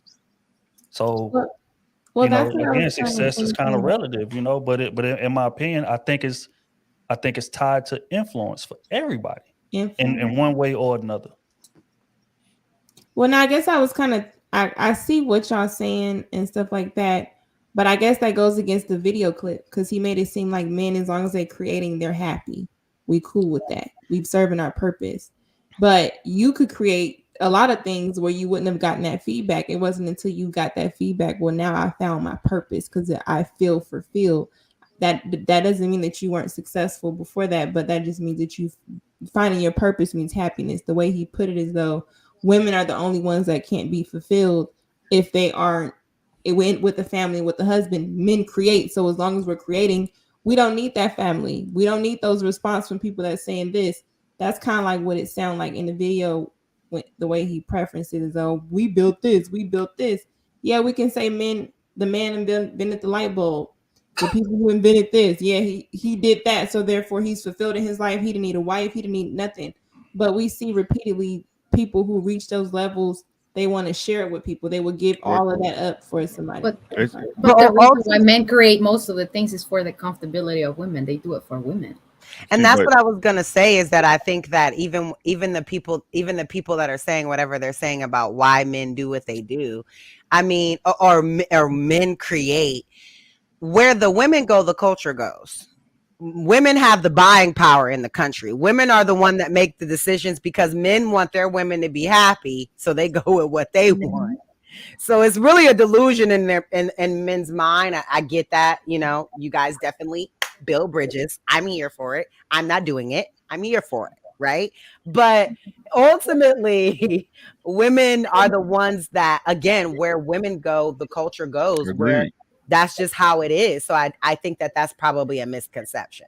And I totally agree with that. That's why I keep telling y'all ladies, quit lying about what's really going on out in these streets. Men move for y'all, and I'm sick of this rhetoric. Like that's not the case. It's just the facts of the matter. Even if it's from a kind of shallow distance, you know what I mean? At the end of it, the game is the game. And try to touch on what Lucky was saying, right? So as far as the men creating, right? I don't think he meant. I can't say what he meant because I'm not that man. But my interpretation, right, is that when they say men create, that's what they do as a whole, right? So let me explain. So men create. So like even in negative standpoints, men create things, right? So the same way he used the example of, okay, he put a baby in her, right? But you see these men out here creating kids and not taking care of them. That's still creation. Right. You see what I'm saying? You see dudes creating businesses and or scammers or different scams or different hacks or whatever have you, right? They create things in that form of fashion, right? So again, I think it's really about how it's used. And that's kind of like what Trills was saying, right? It's really about how you use it to accomplish what your purpose is, right? To accomplish what your purpose. Now, I don't agree with him on the lady stuff because he said happiness, right? Purpose and happiness are two different things, right? I think most women aren't happy at the end of the day once they get up in age, and if they haven't had a child. I believe every woman, that's whether they're able to make a child or not, I think they'll be happy once they make a family. right? I'm not saying that they can't go serve a purpose. They can, like I said, they can go out there and serve a purpose, whatever they. Hey, ain't nobody stepping on no woman head. Whatever you want to be, go out there and be it, right? Go be it, right? But what I'm saying, as far as them being truly happy in a situation, right? Think of it like this. This is how I think of it. Think of a woman who's fertile, right? And she wants a baby, and she's in a relationship with a man that can't make no kids. Mhm. How that gonna look?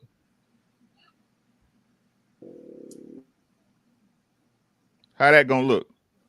She could use another man's purpose. I'm gone. I do like you though.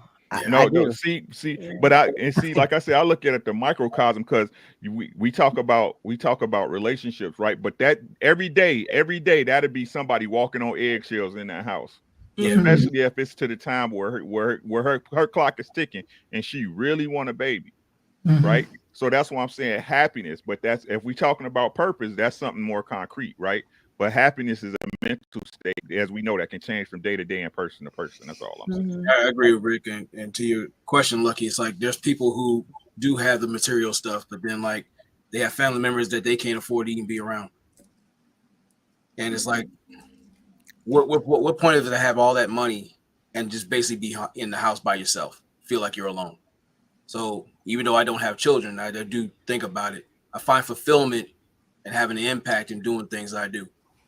Doing things that I didn't think I could do, but people point those things out to me. That's what you could find a level of success or fulfillment in that, because the happiness, that's fleeting. But if you actually see that you're making a difference in other people's lives, especially in your own, that's what's important.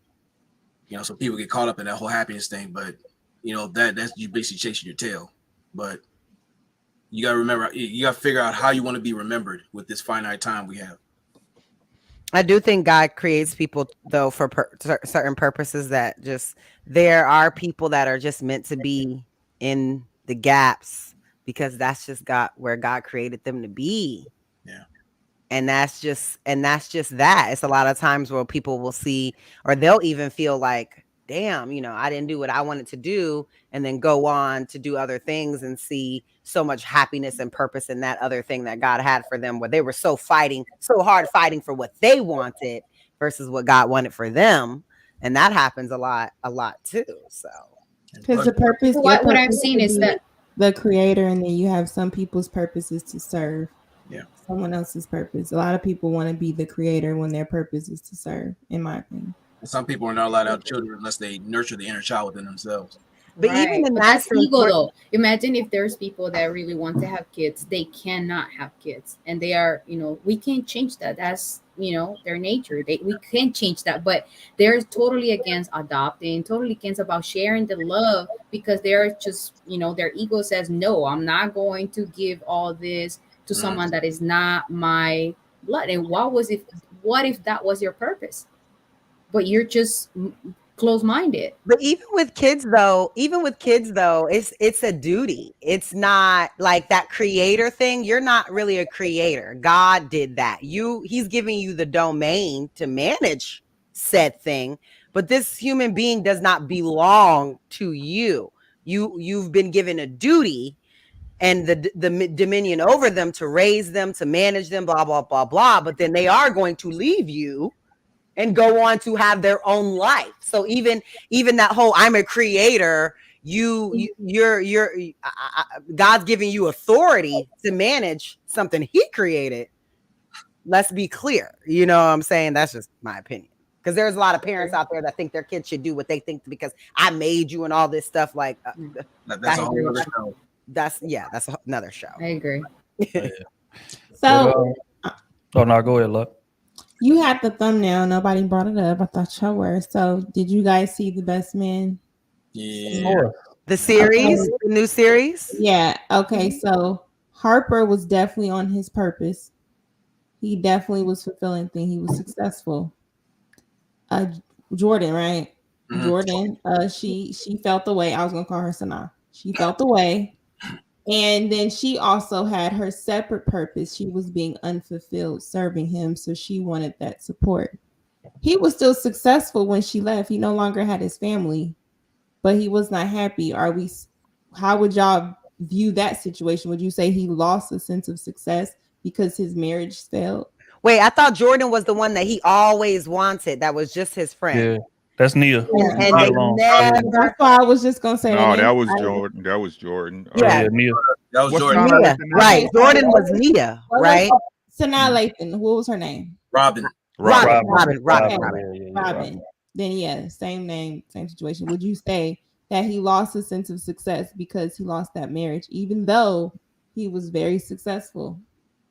He would say he wasn't successful because he didn't have everything he wanted. Yeah. Okay. Even when he had everything, he still wanted that house in that area, remember? Or all of that. He still felt like they needed more. And she was like, I don't want that house. I don't care about that house. And he was like, we need this house. Remember? That's why it's called chasing success, because you will never catch it. And love requires sacrifice. Yeah, and I think like sometimes you gotta bump your head, man. I was watching a clip earlier where a dude was kind of similar to the scenario you just brought up with Harper. He chasing things, constantly getting to that bag, traveling. It was a white dude. I can't remember who said that to me. Might have been but yeah, he was talking about, he was traveling again to go on a business trip, and he was on a plane, and he got a call, and he answered the phone. He was like, what's going on? He said, man, your wife in the hospital. And he was like, so, of course he go to the airport, get his ticket, and basically do a U-turn as soon as he get off the plane to try to come back. And he said the whole time that he getting on the plane, he getting updates from her dad saying, hey man, I don't know if she gonna make it, bro. You're gonna have to hurry up and get on. This might be the last time that you can see her. Now mind, this man's wife. They've been together since he was, since they was young, and he done always been a go-getter. He out there chasing his purpose, creating things of that nature. And getting to that bag. What he say, the whole ride home, he say every minute felt like an hour. And then he finally got the plane landed back to the place where his wife was in, and he got a text, and they were saying, "Hey, he say he couldn't remember exactly what it said, but it was to the tune of it don't look good. So hurry up and basically come say your last words." Now, I'm sorry. Go ahead. Yeah. Now he ended up getting to the hospital, and the doctors was able to save her. But he said at that point was when he realized everything that he was chasing, everything that he was trying to create, all the money that he was trying to go get, none of that shit mattered at all. The only thing that he could think about is, damn, my wife is about to be gone. And I'm out here chasing some shit that don't mean that we already got a decent amount of money already. I'm out here just doing extra. This is excess. And I'm in my head, it's like I need this. And I don't. I need my wife. I need our family. I need what it is that we building. And he said it took him almost losing her to realize that. So in that Harper situation, if you ask him, is he happy even though he's successful? Hell no. And I think at this point, if he could trade all that success to get Jordan and to get his kids and get his family back, he'd do it in a heartbeat. But unfortunately for him, it's a bit too late. Yeah. Yeah, that kind of remind me of Candy Burris currently. Like they keep saying how rich you want to get, but now her husband, she's even helped him get some money, level up. Some people be obsessed with the level one. I always hear once you make 100,000 on your own, the rest is easy. So you just on this wave and you just want to make an unlimited amount. So I would say they're successful, but I just off the conversation, it seems like you could lose the happiness by chasing success.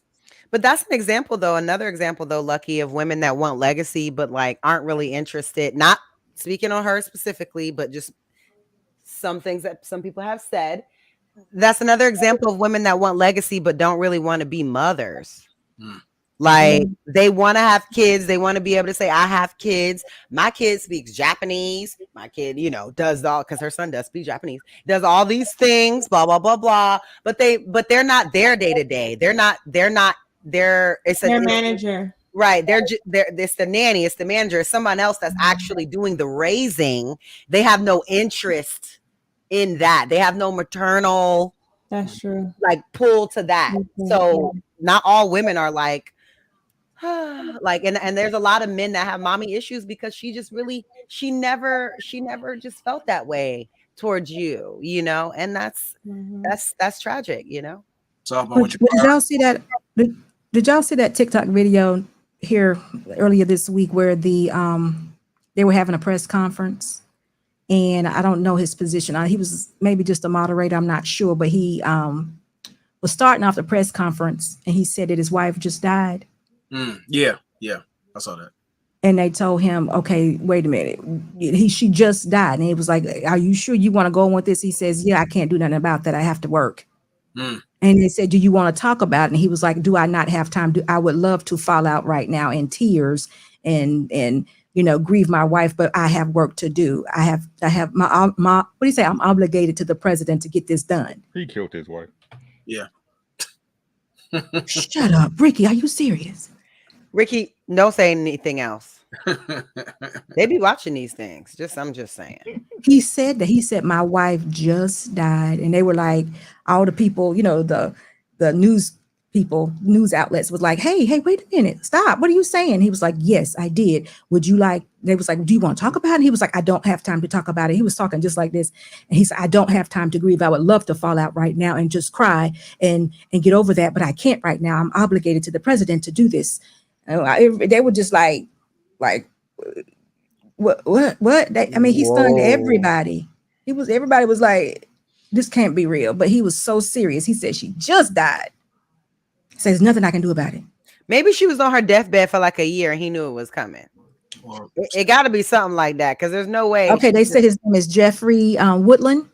Yeah. I don't know. It was crazy. Oh Lord. Yeah, that's I say, man, it's just, bro, like that. That's why as a man, like, you got to find some kind of balance, and that's why I hate a lot of the sentiment that be going on a lot of these panels. They make it seem like money is everything, man. Chase the bag, chase the bag, chase the bag, chase the bag. What is the point of having a bag if I lose everything that I love in everything I'm trying to build in the process of going to get it? I get to the finish line. I got a big ass bag of money, but my wife is gone. My kids can't stand me or don't know me. Was it worth it? They love the money. That's their God. I literally got into a little spat with a girl. The money is their God. The money is their God. Yeah, she was just like, oh, he was the engineer. She was chastising another girl about leaving him because he was the engineer. And the girl was saying, but he was just a workaholic. He never spent any time with me. He worked on weekends. He wouldn't open up to me emotionally, blah, blah, blah. And she was just going in on her about, all you women say you want a man that can provide. And I'm just like, girl, there's levels, okay? Like, but that's what, I mean, money isn't everything. You don't see this man, you don't talk. What kind of relationship is that? You don't see him, you don't talk about provision. It's not just financial. We're talking about the other things, the intangibles. That's why you got people who just haunt a house rather than inhabit a house. That's the difference between a house and a home. Are you treating your people like assets or accessories? And it's going to show in how you move. It show up in the kids too, because a lot of the times if they have parents that's always busy, especially in impressionable age, I want you to come here. Yeah, you got me in this private school. You pay for these sports that you don't even show up to. Now I'm acting out because what good is me being in here? What good is me getting good grades if my dad or my mom's never there? So you do create resentment in your own family, and you start feeling like everything I worked for it to be able, so y'all don't have to ask or want for nothing. I might as well have been just gave you a regular life. At least I would have had more time with you. And then it's kind of like what Krew just said. I'm sure he was thinking on his way home, I'm chasing all this. How much time did I really spend with my wife this week, this month, this whatever? Did I laugh at it? You know what I'm saying? How many times did I really just hop on a plane or get in the car and left her upset? No, so it's like I said, the very thing that they push and teach us that will make your family better is the very thing that take you away from family. But that's why most people become entrepreneurs, because every high-paying job in America requires a high level of time and energy. Whether you're a doctor, a lawyer, whatever, it's a lot of hours. It's a lot of hours for the majority of those. Requires the same amount of hours, if more. not more. But it's said that eventually the business will get to a point where it'll run itself. You're buying, right? And you can have that free time, at least those years vested. Now you can have free time. But if you're a doctor, you work in the ER. I mean, listen, please don't stop doing that. We need y'all. We need y'all. So I'm not coming at y'all.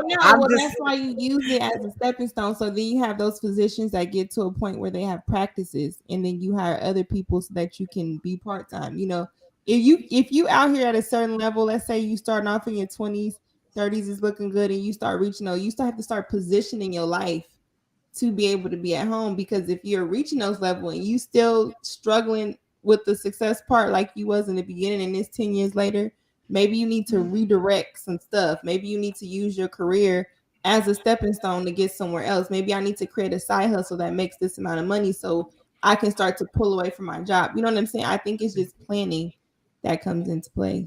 And truth be told, isn't that the struggle love people said they're trying to avoid? No, that's not what we said, Ronan. No, I'm just saying, like, when you look at it, it's like it's in context. Because, like, you got people who pay for a high-end prison.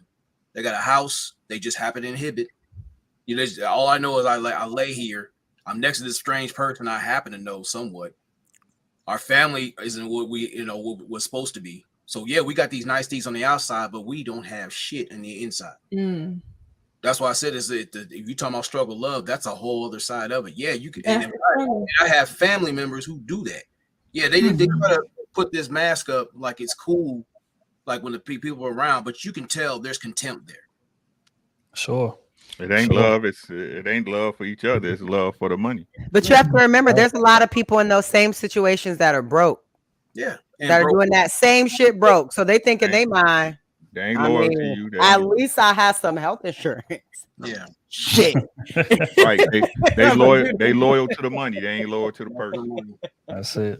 All right, man. We're gonna answer one more question, but this is the thing. I need it answered in one sentence. Okay. One sentence, literally. Thumbnail.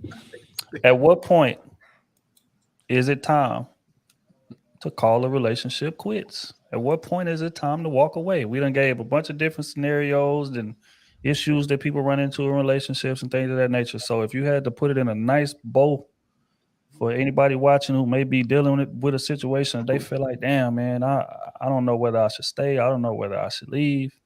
If you had to give them some quick advice on at what point is it time to walk, marriage or otherwise. And we're going to start with Kayla first. Because she looked the sleepiest. Yeah, I do have to run. But what I will say is I think it's time to call it quits when being with them still feels like being by yourself. I mean, then it's just done. When being with them is bringing you more harm than helping you. Period. Beautifully said. I love Rick, you guys. Appreciate it, man. Appreciate it. We're going to tap in with you next week, of course. All right. See y'all next week. All right. Rick, if you had to answer in one sentence, when is it time to walk? Marriage or otherwise? Marriage? Boy. Marriage? It's better or for worse, my friend. I understand y'all. Y'all like to take the words and use the way y'all want to. I understand. But it's for better or for worse. But in a marriage, for real though, when the respect is gone, it's time to leave. When the respect is gone, it's time to get at look. When a person don't respect you, anything can happen. And it's usually the worst case scenario of everything. Because they just don't look at the hat. No one cares. You don't care. They don't care. Right? And I can only look at it from my side as a man, right? Because disrespect don't bode well with me. Lord knows, like, I know we supposed to be stoic, but hey, don't let me get in my feelings about being disrespected. It's gonna get real ugly for me involved too, because I'm gonna go and turn myself into the sheriff's station. Right. So when that disrespect going, man, just cut your losses, bro. Cut your losses. Ladies, whatever y'all want to do, is whatever. I mean, law is built for y'all anyway. So whenever y'all want to make an excuse, just go ahead and leave. You know what I'm saying? Man, as far as the fellas, man, like I said, man, once that respect is gone, man, it's a wrap, dog. It's over. Call it Christmas. That's all I got. Beautifully said. SB, at what point? Death. Death. She said death. One word. Hey. Nobody walks away. Damn. She said none of y'all getting out this relationship That's right. alive. It's not We in happening. it for life. I'm like Ricky Dad, the death do us part. Come on, y'all. Over my dead body. Yeah, There you welcome go. to Death Row. You ain't leaving here. Welcome to Death Row. Shout out I to need her Dirk. to get that sound clip. My man. That You're is live. hilarious. All right. But if I well, had to, yeah. But if I had to really say something, I guess if the abusive thing, if we couldn't get a handle on that, that would be the reason to call it quits. Honestly. That's valid. That's valid. Oh, at what point is it time to pack it up and walk away, man? I mean, I'm gonna say it's a different variation, but I would just say when the trust is gone. When the trust is gone, I mean, ain't nothing you could do at all. Nothing you could do to win that person back, because their mind gonna be made up 9 times out of 10, and anything you do down the line gonna always get questioned. You know, it ain't ever gonna be easy for you. So I would say when the trust gone. I agree. Saida, at what point is it time to walk away? Wow. It's very complicated. I think I agree with every single answer given to a certain extent, like, depending on the situation. But because I agree with Kayla, sometimes it's like you feel like you're by yourself. Like it's better to be alone than being with someone that's not there. And that's a horrible feeling. Horrible feeling. I also been on the side of abusive things. I wouldn't tolerate that again. I wouldn't. And I will not ignore the signs again because I take accountability on that. So I wouldn't let it go all the way. But I would say if my mental stability, emotional stability is at risk, I will not just give up, but I will say, hey, this is the way I'm feeling, look for help. And if I've done everything in my hands, to save it, and if nothing can be done, then I'll definitely leave. All right. I respect it. Look, at what point? Everybody says something longer than a sentence, but always. I'm gonna say I would say when it starts to compromise with your standards, but the simple answer for me is when the things you did that once validate them no longer does it. If nothing you could do ever can make them happy, and if they're no longer trying, I think it's safe to quit because you can't be in something by yourself. So when those things start getting old to them and there's nothing you could do to fix it because they checked out, you check out too. It's valid. Ronan, take us home. I definitely believe when the respect is gone, or that fire to fight for you or myself is extinguished, it's a wrap. Straight wrap. Damn. Yeah, I think it's time to walk away when you look in the mirror and you don't recognize who's looking back at you. A lot of relationships, man, we pour a lot into our partner, a lot. Sometimes so much so that we don't require the same to be poured in our cup. And then you look up and your cup is empty and theirs is full. And then they walking, leaving you with an empty cup. So, and by the end of that relationship, you done gained 70 pounds, you done lost some of your hair, you ain't even recognizable because you done just been trying to make the shit work and just stressing. And at the end of it, it's not worth that. So I think, it takes two to fight for something. It takes two, man. You can't fight by yourself. You in a relationship, fight by yourself. That's a waste of time. And that's a fight that you're never gonna win. Also. So yeah, if you're looking in that mirror and you stop recognizing the person looking back, that's when I done seen people in relationships, people be chill as hell. Dude get in a relationship. Now it's police being called, he wrestling with his girl, all type of shit. Or vice versa. That person done brought the worst side of you, brought somebody you didn't even know was there. That's the type of shit that be going on. That's real life. You know what I'm saying? A lot of people will stay through that anyway, just to try to put some sense of loyalty, just try to make it work. Or you know what, that was just a bad night or a bad week. Nah, bro, you turn into a whole different person. That ain't you. It's time to move around. So that's how I summarize that. But again, man, I appreciate everybody for pulling up on us, man. We got a couple super chats to read, and then we're gonna get up out of here. Marcus, the fireball, great answers from everyone. Shocking. Just kidding. I appreciate it, big dog. Cynthia with the 20 balls said, my personal wish is for everyone to find love and make beautiful babies. But unfortunately, we look down on women who haven't done so. Ultimately, I think success is based on one's own determination, not society's. I agree with that. OG with another 20 ball. So a successful life to me is measured by what regrets I leave behind when I'm gone. I won't regret not skydiving or building up a fortune, but I will regret not building a family, man or woman. We're here to build families. Mm-hmm. Well said. Should be. Yeah. Cynthia, again with the fireball, we need to stop placing such burdens on women.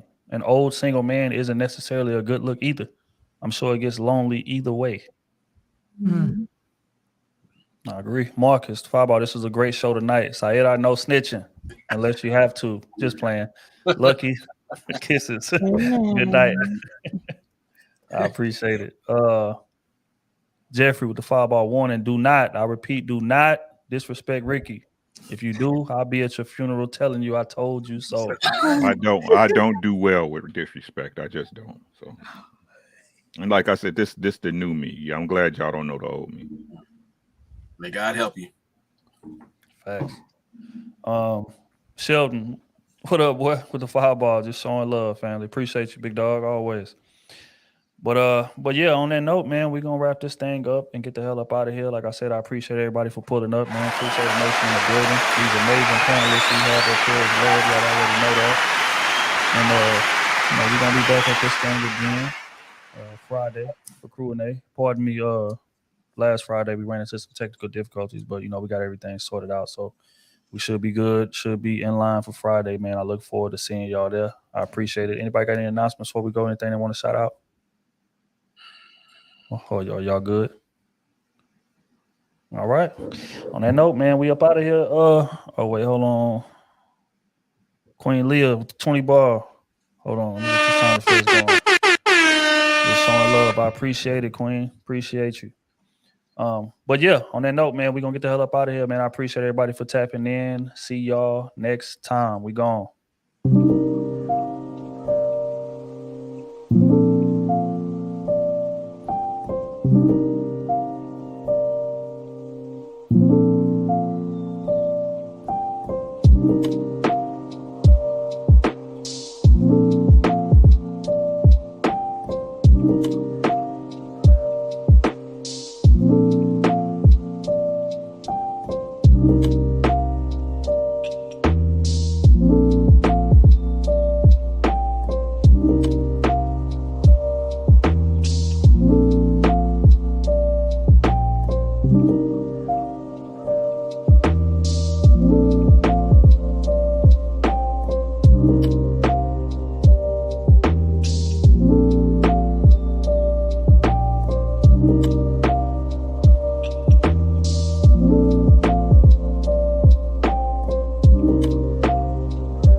you.